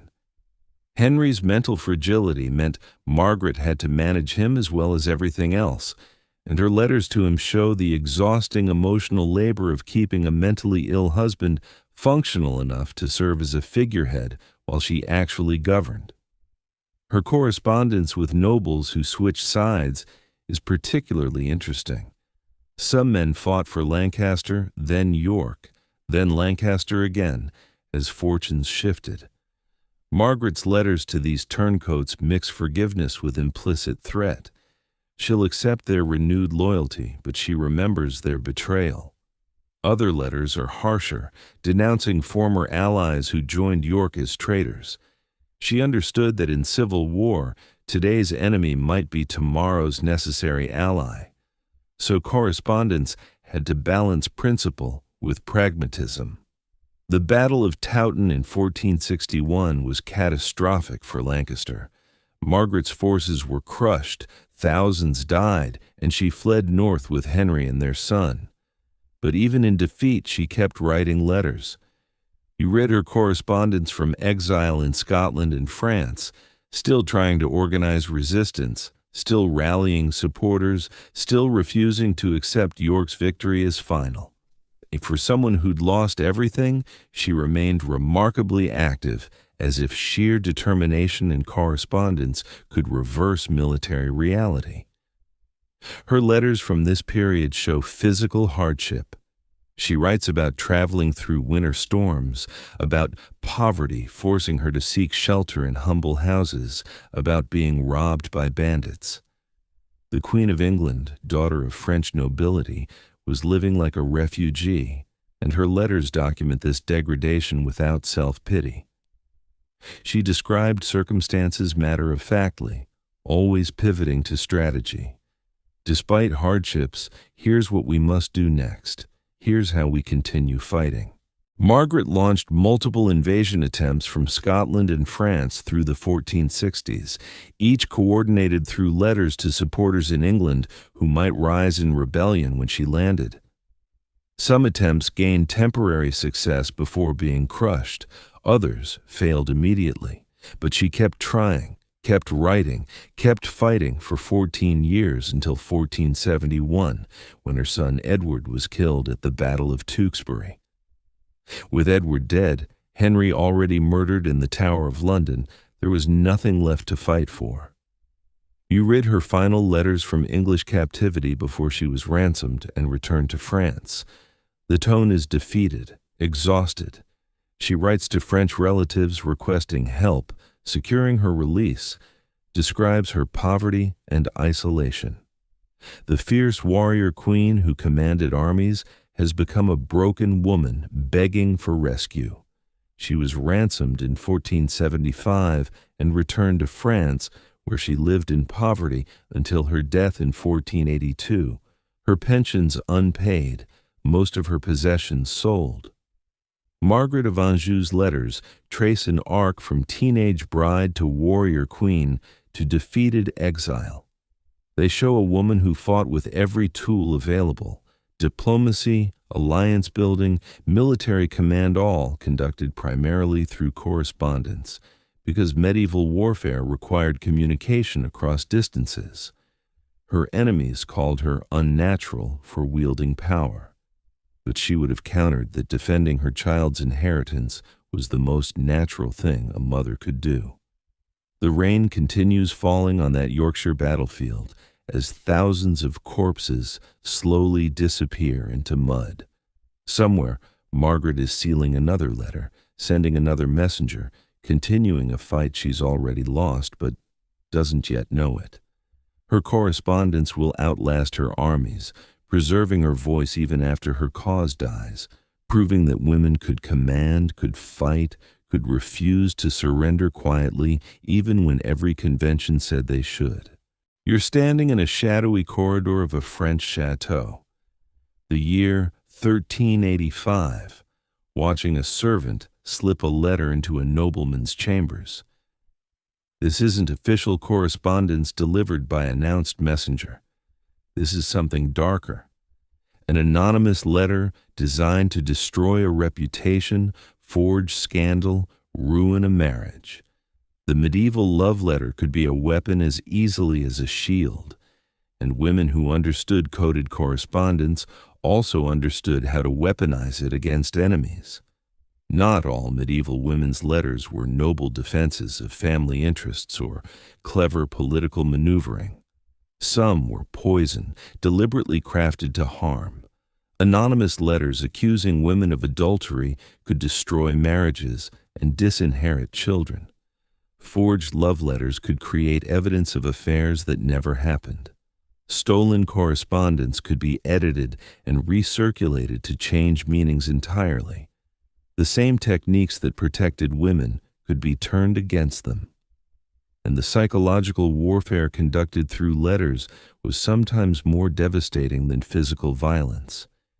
You discover a case from 1350s Italy where a noble woman's enemies fabricated love letters supposedly from her to a knight who wasn't her husband. The forged letters were explicit, describing physical intimacy in detail that medieval people would recognize as genuine passion. The forgeries were distributed to her husband, her father, key political allies. The scandal nearly destroyed her. Divorce proceedings began. Her children's legitimacy was questioned. Her family's political position weakened. She fought back with her own letters, swearing innocence, demanding the accusers prove authenticity, pointing out inconsistencies in the forgeries. The case dragged on for years, unresolved, her reputation permanently damaged, even though she may have been completely innocent. Historians still argue how common forgery was versus how often women claimed forgery to escape consequences of real affairs. The evidence is ambiguous by design. Successful forgeries were meant to be indistinguishable from genuine letters. Some accusations were certainly false, others probably true but denied. The impossibility of certainty was part of what made forged letters so dangerous. Once doubt was introduced, proving innocence became nearly impossible. Anonymous letters were another dark art. You read about noble women receiving unsigned warnings about their husbands' infidelities, their allies' betrayals, their servants' theft. Some warnings were genuine, from friends who couldn't risk being identified. Others were malicious, designed to create suspicion and conflict. A woman receiving an anonymous letter about her husband's affair faced impossible choices: investigate and risk destroying her marriage over lies, or ignore it and possibly remain deceived. Either way, the anonymous letter had achieved disruption. Some women became expert at this dark correspondence. You meet a Burgundian noblewoman from the 1420s who maintained elaborate networks of servants and spies, gathering information about rivals and then deploying it through carefully crafted anonymous letters. She'd send a letter to a man suggesting his wife was unfaithful, including just enough accurate detail about the wife's movements to make the accusation plausible. When the marriage destabilized, the noble woman would position herself to benefit, perhaps arranging her daughter's marriage to the man once he divorced, or forming a political alliance with his family once they were weakened by scandal. The mechanics of anonymous correspondence required care. Handwriting could identify writers, so anonymous letters were often dictated to servants who could be threatened into silence or who couldn't read what they were writing. Messengers had to be carefully chosen, loyal enough not to reveal their employer, expendable enough that their word wouldn't be believed if they did talk. Seals were avoided since they identified senders, or fake seals were used to implicate innocent parties. You discover blackmail letters where women who possessed compromising correspondence from others threatened exposure unless demands were met. A noblewoman who'd intercepted letters between her husband and his mistress might threaten to send copies to the mistress's husband unless political concessions were made. A woman who possessed letters revealing an ally's secret negotiations with enemies could threaten exposure to maintain that ally's loyalty. The threat was often more valuable than actual exposure. Once letters were revealed, the leverage disappeared. Some of the cruelest letters were sent to women in convents from families who'd forced them there. You read correspondence from a father to his daughter whom he'd sent to a convent to avoid paying dowry for her marriage.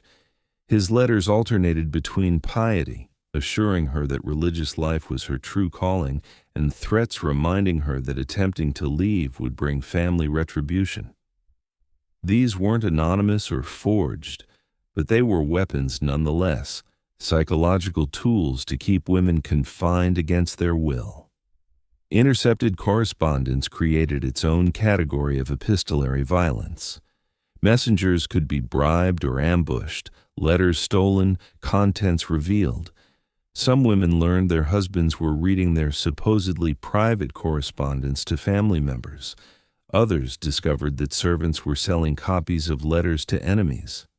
The betrayal of correspondence created paranoia. If letters weren't safe, what communication was? This insecurity served those in power, making women hesitant to organize resistance or coordinate with allies. You find cases where intercepted letters were real, but context was removed to change meaning. A woman's letter discussing military matters might be presented as evidence of treason, when actually she was reporting information her husband had requested. A letter using courtly love language with a male correspondent might be shown to a husband as proof of an affair when actually it was conventional friendship. The interpretation of letters became a battleground, with enemies weaponizing ambiguity. Some women learned to protect themselves by writing in layers, creating surface meanings that were innocuous if intercepted, while hiding real messages for intended recipients. But this defensive coding created new vulnerability. If both versions were revealed together, it proved deception, even if the hidden content was innocent. The very act of encoding could be presented as evidence of a guilty conscience. Suicide letters represent perhaps the darkest category. You read about women in impossible situations, forced marriages to cruel men, political circumstances threatening their children, scandals destroying their reputations, who wrote final letters before taking their own lives. Some letters were accusations, blaming specific people for driving them to desperation. Others were pleas for family members to protect surviving children. A few were political statements, framing self-destruction as protest against injustice.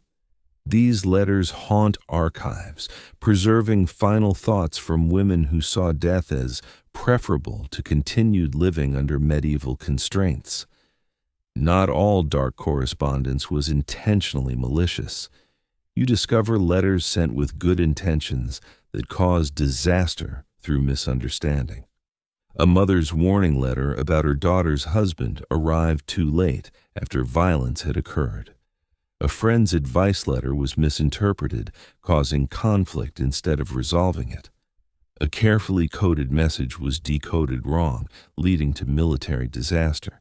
The potential for catastrophic miscommunication meant every letter carried risk, even those written with love. The legal status of letters made them particularly dangerous. In medieval courts, letters could be presented as evidence, but authentication standards were weak. A husband claiming his wife's letter proved adultery faced little burden of proof. A noble accusing another of treason based on intercepted correspondence had the advantage of written documentation. Women who excelled at correspondence created archives that could later be used against them. You watch as that anonymous letter is discovered in the nobleman's chamber. He reads it, face darkening. The letter claims his wife has been corresponding secretly with his rival, planning to betray him. Is it true, partially true, complete fabrication? He'll probably never know for certain, but the seed of doubt is planted. Somewhere, the letter's author, whose identity he'll never discover, has achieved her goal. A marriage is poisoned, a political alliance weakened, and nothing can be traced back to her. The dark side of medieval women's correspondence reveals that literacy and communication skills could serve any purpose, noble or cruel. The same techniques that allowed women to survive also allowed them to destroy rivals. The love letter wasn't always love. Sometimes it was war conducted in ink, concealed with wax, leaving casualties as real as any battlefield, but much harder to count. You stand in a cold room in a half-destroyed castle, the year 1531, watching Catherine of Aragon compose another letter to her husband, except he's not really her husband anymore, according to him, though she insists he still is. King Henry VIII wants to divorce her to marry Anne Boleyn and produce a male heir. Catherine refuses to cooperate, refuses to disappear quietly into a convent, refuses to admit their marriage was invalid. She has only one weapon left, her pen. And for 6 years, she'll wield it with devastating precision, writing letters that force Henry to justify himself, that rally European support to her cause, that preserve her dignity even as everything else is stripped away. Catherine of Aragon came to England in 1501 as a Spanish princess, married briefly to Henry's older brother Arthur, who died within months.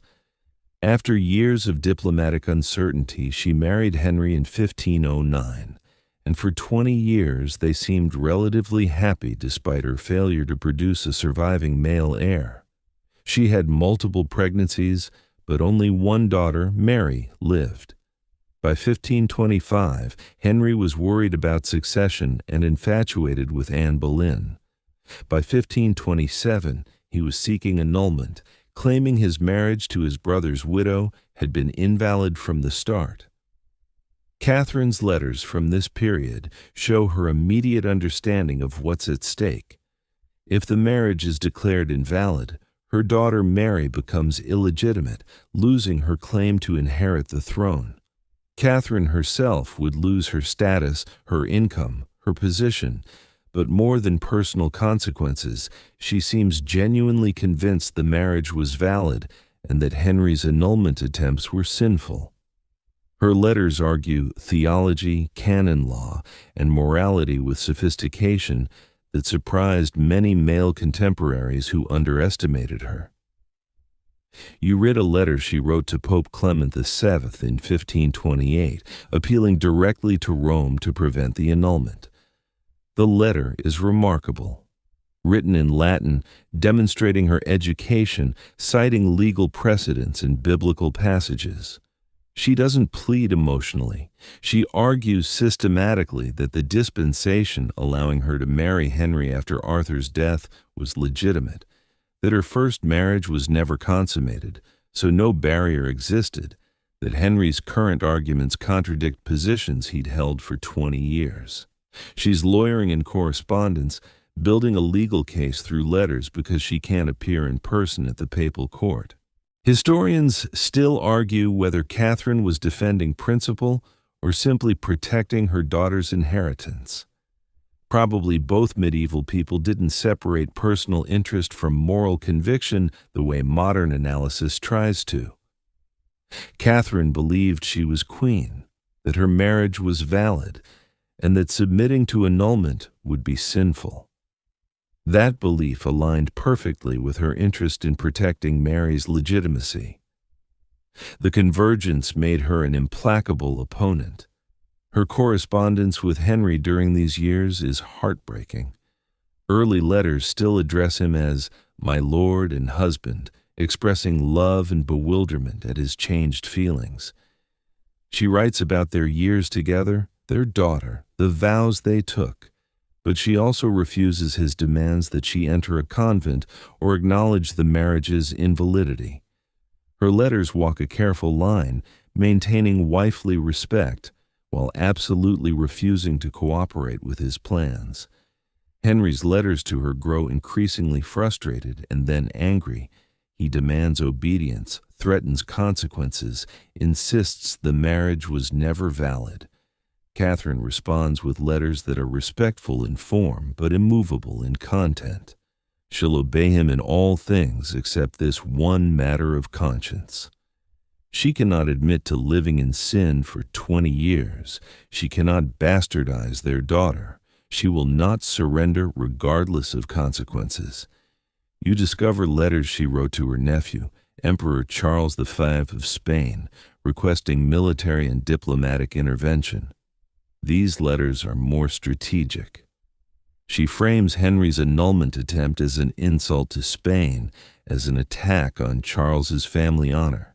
She suggests that Charles's influence over the Pope could prevent the annulment, that Spanish pressure on England could force Henry to abandon the plans. She's activating international networks, using family connections to apply pressure Henry can't ignore. Her letters to Mary show a different tone, entirely maternal, protective, urging her daughter to remain faithful to Catholicism and to her own legitimacy regardless of what her father claims. Catherine writes about endurance, about trusting God, about maintaining dignity in defeat. She's preparing Mary for a future where she might be declared illegitimate but should never accept that designation. These letters are training manuals for principled resistance. The legal proceedings dragged on for years, and Catherine's letters document every stage.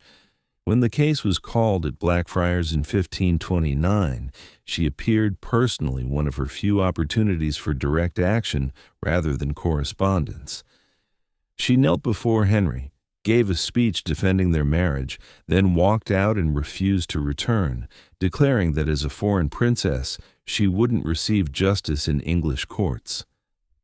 Afterwards, she returned to letters as her primary tool, appealing to Rome, corresponding with supporters, maintaining her position. By 1531, Henry had moved to separate Catherine from court, isolating her in various castles far from London. Her letters from these years show increasing desperation mixed with unbroken will. She writes about poor health, inadequate provisions, separation from her daughter, all hardships designed to break her resistance. But every letter ends the same way. She remains Henry's wife. She will not accept annulment. She trusts in God's justice. You read letters where she's reduced to begging for basic necessities, warmer clothing, better food, medical care. Henry deliberately kept her in discomfort, hoping deprivation would force submission. She complained in letters but never surrendered. Some letters discussed financial problems. Henry stopped her income, and she struggled to pay servants. Yet she maintained a small household, preserved royal dignity despite poverty, continued writing letters asserting her status. Her correspondence network was impressive considering her isolation. She managed to send letters to Rome, to Spain, to supporters in England, despite Henry's attempts to control her communication. Some letters were smuggled out by loyal servants. Others were carried by her Spanish confessor who had diplomatic immunity. She used every available channel, working around restrictions through ingenuity and determination. In 1533, Henry married Anne Boleyn, regardless of papal approval, and English courts declared Catherine's marriage invalid. She was now officially Princess Dowager, widow of Prince Arthur, not queen. Her letters from this period refuse the new title. She signs every letter Catherine the Queen until her death. She wouldn't accept the downgrade, wouldn't cooperate with the fiction that she'd never been queen. Her signature became an act of resistance. Letters between Catherine and Mary were intercepted and sometimes prevented entirely. Henry feared they were coordinating resistance. The times Catherine couldn't write to her daughter are marked by anxious letters to others requesting news of Mary, begging that messages be conveyed. The separation tormented her more than her own suffering, and her letters document that maternal anguish alongside political determination. Catherine's final letters, written in late 1535 and early January 1536 as she was dying, maintain her position to the end. She writes to Henry addressing him as husband, forgives him for wrongs done to her, requests that he care for Mary, and signs as his wife. The letter is simultaneously conciliatory and defiant. Forgiving him implies he wronged her, which contradicts his position. Even dying, she wouldn't grant him the validation he wanted. She died January 7th, 1536, probably of cancer, though some suspected poison. Her final letter to Henry, delivered after her death, was both love letter and political document, expression of personal feeling and public statement. By preserving her position unto death, she denied Henry the legitimacy he sought. Her constancy became legendary, making his case look weak by comparison. Catherine of Aragon's letters show correspondence as last resort and final dignity. When every other power was stripped away, when she was isolated and impoverished, when everyone advised submission, she still had her pen and her will. She couldn't prevent Henry's remarriage or protect her daughter from being declared illegitimate, but she could refuse to cooperate, could maintain truth as she understood it, could leave behind letters that testified to her resistance. 6 centuries later, her signature, Catherine the Queen, still asserts what Henry spent years trying to erase. You're holding a piece of parchment, feeling its rough texture, watching candlelight flicker across careful script. This is 1250, somewhere in France, and you're examining the physical reality of medieval correspondence, not the content now, but the objects themselves. A letter wasn't just words, it was a material artifact, expensive to produce, carefully sealed, carried by humans across dangerous distances. Understanding how medieval women's letters actually worked as physical objects reveals why correspondence mattered so much and why it remained risky no matter how carefully coded. The parchment itself represented significant expense, made from animal skins, usually sheep, goat, or calf. Each sheet required slaughtering an animal, removing hair and flesh, stretching and scraping the skin, treating it with lime, drying it carefully. A single letter might cost what a peasant earned in a week.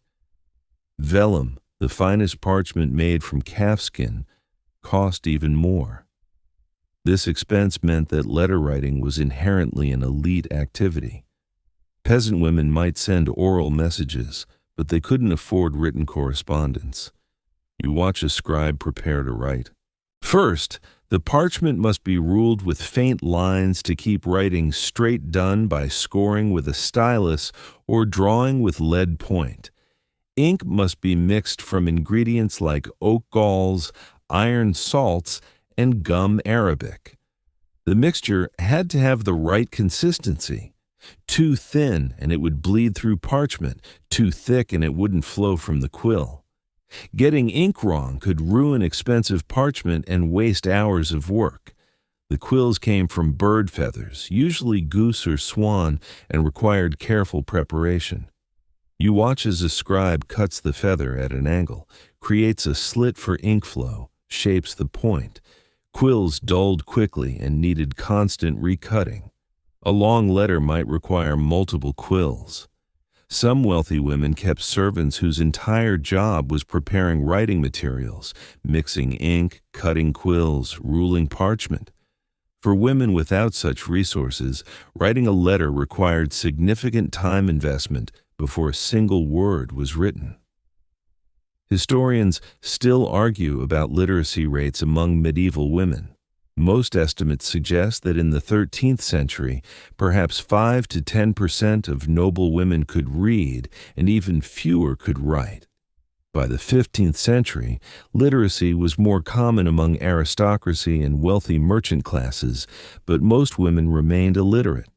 This meant many women's letters were actually dictated to scribes, sometimes clergy, sometimes educated servants, sometimes professional letter writers.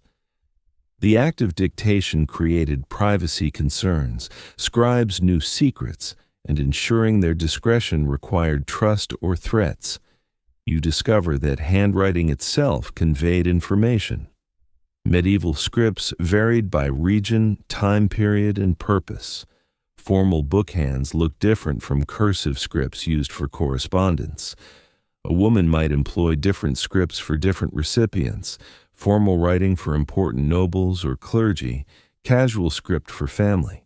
Some women deliberately varied handwriting to make letters harder to authenticate if intercepted. Others developed distinctive hands that functioned like signatures, making forgery more difficult. Sealing the letter was crucial and complex. You watch as wax is melted, usually red for important correspondence, though other colors existed. The writer drips hot wax onto the folded parchment where edges meet, then quickly presses a seal into the cooling wax before it hardens. The seal might be a signet ring worn on the finger or a larger matrix kept in a locked box. The impression left in wax authenticated the letter.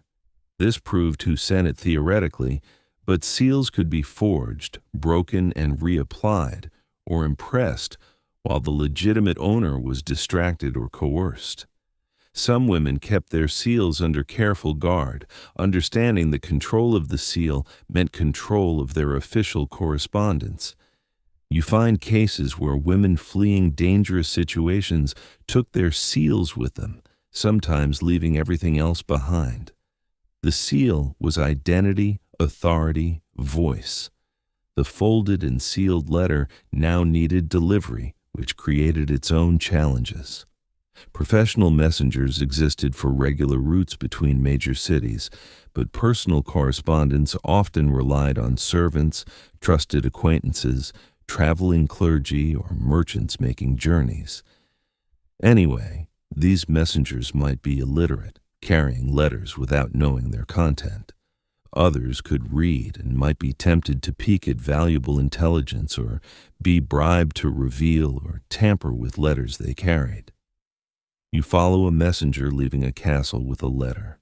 He faces immediate dangers, robbery by bandits who might steal the letter, hoping it's valuable, capture by enemies who want to intercept correspondence, delays from weather that could make time-sensitive information useless, death from disease or accident that would lose the letter entirely. Medieval correspondence moved at roughly walking speed, maybe 20 to 30 miles per day on good roads and fair weather. A letter from London to Rome might take 3 weeks if everything went perfectly, months if problems arose. Some women used multiple messengers carrying duplicate letters via different routes, insurance against loss. Others sent preliminary letters warning that important correspondence would follow, so recipients knew to expect something. The most sensitive letters might be delivered orally, with written documents serving only as authentication that the messenger came from the claimed sender. The messenger would memorize the real message, destroying the written version if captured. The cost of sending letters limited how often medieval women could correspond. Messengers expected payment, sometimes substantial amounts for long or dangerous journeys.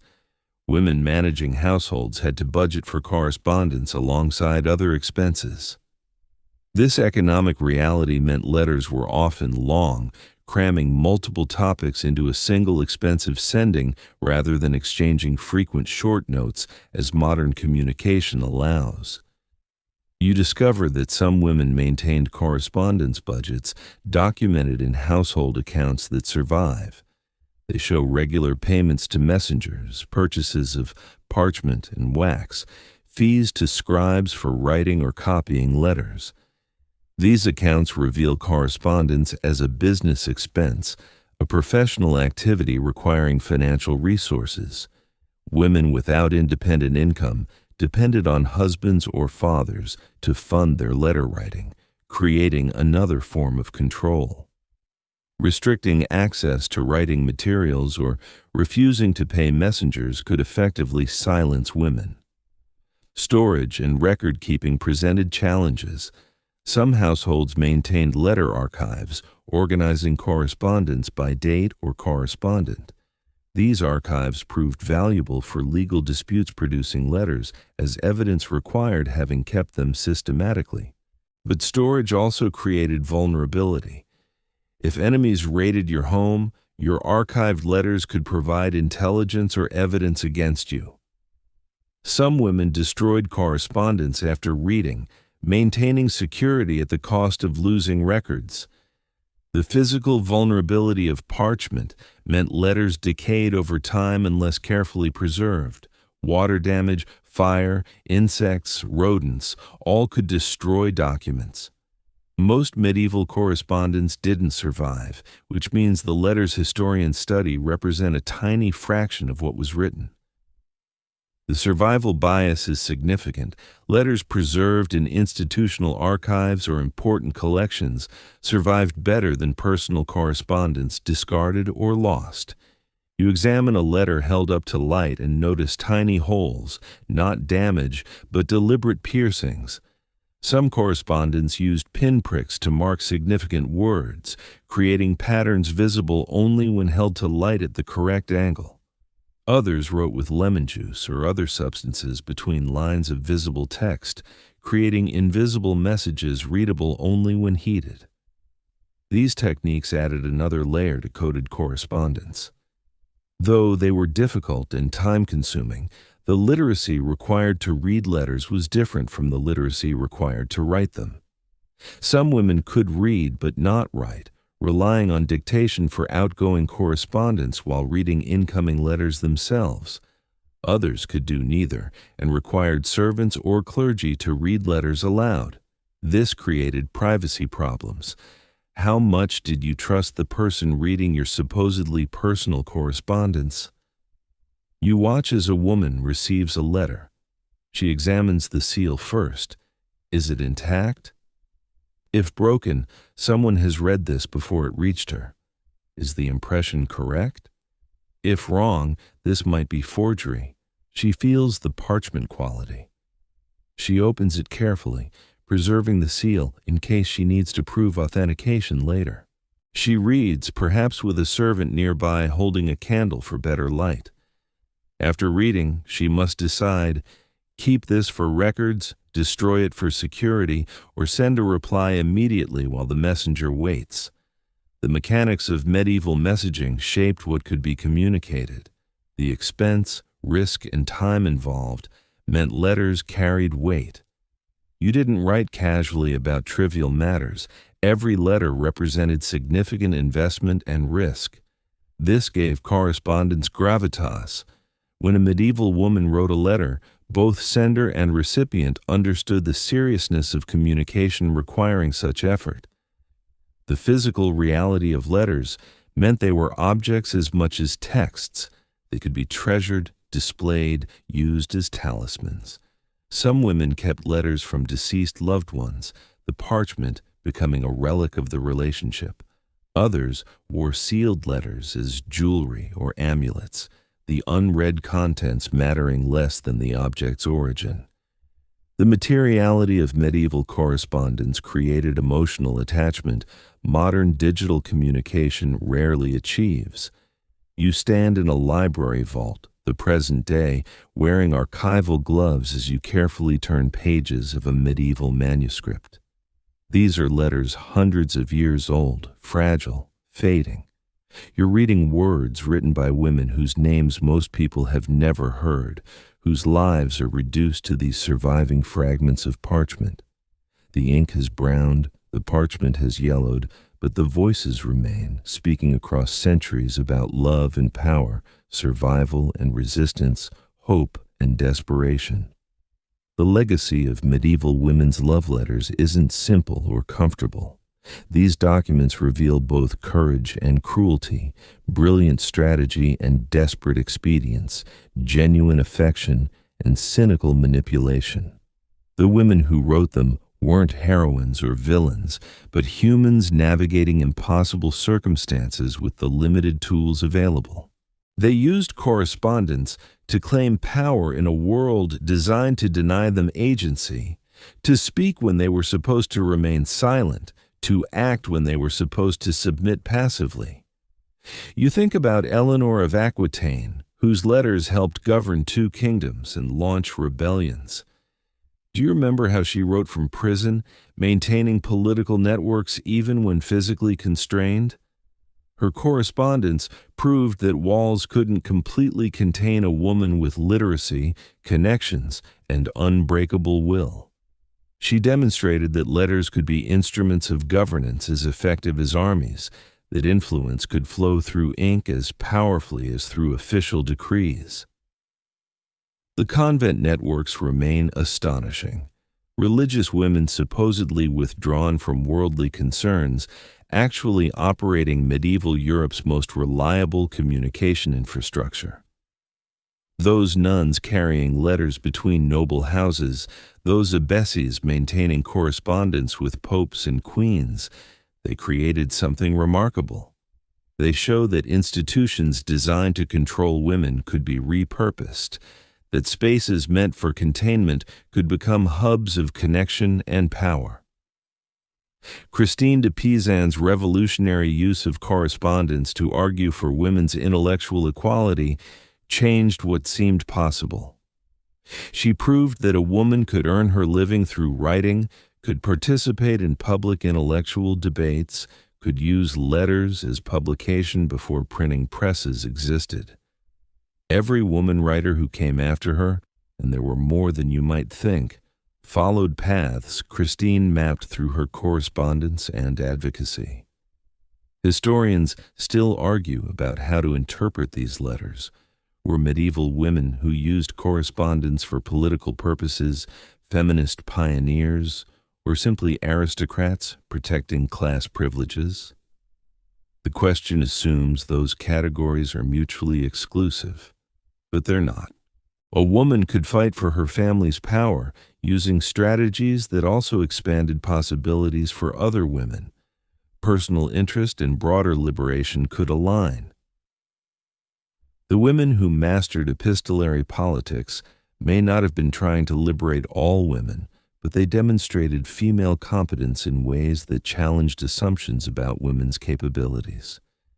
You read letters from women whose names are lost, whose stories exist only in fragments. A merchant's wife in 14th century Florence, managing her husband's business through correspondence while he traveled. A Welsh noblewoman coordinating resistance against English invasion through coded messages. A German abbess negotiating with the Holy Roman Emperor about her convent's rights. Each letter preserved represents dozens or hundreds that didn't survive. Each named woman stands for countless others whose correspondence was destroyed or never written down. The marriage negotiations conducted through love letters reveal systems that were often cruel, but occasionally left room for individual agency. Not every medieval marriage was purely strategic transaction. Some couples developed genuine affection through correspondence before meeting, found common ground in letters that made arranged unions more bearable. The system constrained everyone, but within those constraints, human connection sometimes emerged unexpectedly. Class mattered enormously, but it didn't determine everything. The techniques medieval women developed for coded correspondence, for hiding political content within personal letters, influenced how later generations communicated. Renaissance women writers, Enlightenment salons, Victorian campaigners for women's rights, all inherited traditions of using correspondence strategically, of networking through letters, of employing coded language when direct speech was dangerous. The medieval love letter's political legacy extends far beyond the Middle Ages. Modern readers sometimes romanticize medieval correspondence, imagining it as more authentic or meaningful than digital communication. But medieval letters were often as calculated and strategic as any modern email, written with awareness of multiple audiences, carefully crafted to achieve specific effects. The medium was different, but human nature. The mix of genuine feeling and strategic calculation remained constant. You turn to a letter from a woman whose name you can barely pronounce, written in a language you struggle to read even with translation. She writes to her daughter offering advice about managing a difficult marriage, about protecting herself and her children, about enduring with dignity what cannot be changed. The specific circumstances are medieval, but the emotion transcends time. A mother trying to prepare her daughter for a harsh world, trying to give her tools for survival. This perhaps is the deepest legacy of medieval women's love letters. They preserve human voices across time, show women loving and fighting and suffering and strategizing and enduring. They proved that women in seemingly powerless positions found ways to act, to matter, to influence outcomes. The letters don't tell a simple story of oppression or liberation, but something more complex. Constrained agency, limited power wielded skillfully, survival through adaptation and resistance. The archive preserves fragments. Most medieval correspondence is lost, forever destroyed deliberately, lost accidentally, decayed over centuries. What survives is a fraction of what existed. Yet even these fragments reveal worlds. In the careful script of a 15th century noblewoman reporting on a siege, in the desperate plea of an imprisoned queen, in the coded warnings of nuns carrying intelligence, in the furious defiance of a woman refusing annulment, in all these voices, you hear women refusing to be silenced, using the only tools available to them, writing their way into history one letter at a time. You carefully close the manuscript, return it to the archival box where it will be stored in climate-controlled darkness. The letters sleep again, waiting for the next researcher who will try to decode their meanings, understand their contexts, hear their voices. The medieval women who wrote them are dead 600 years, but their words remain, sealed in wax and preserved in ink, still speaking to anyone willing to listen. The story drifts now, settling softly like dust motes in afternoon light. You're drifting too, letting go of queens and battles and desperate correspondences. The letters blur together, becoming simply voices murmuring across time. Women speaking, always speaking, refusing silence even when the world demanded it.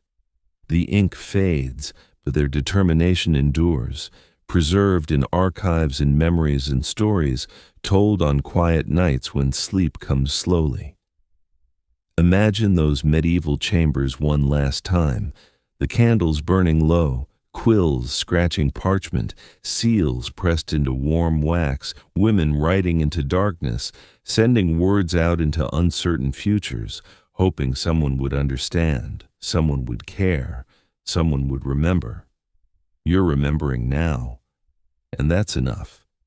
That's everything they could have hoped for across the centuries, separating their world from yours. The story is told, the letters are written, the ink is dry.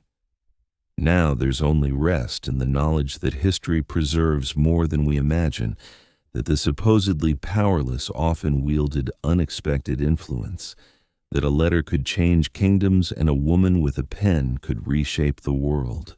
The medieval night settles around you, peaceful and complete. All stories told, all letters sealed and sent into the darkness that will eventually become dawn.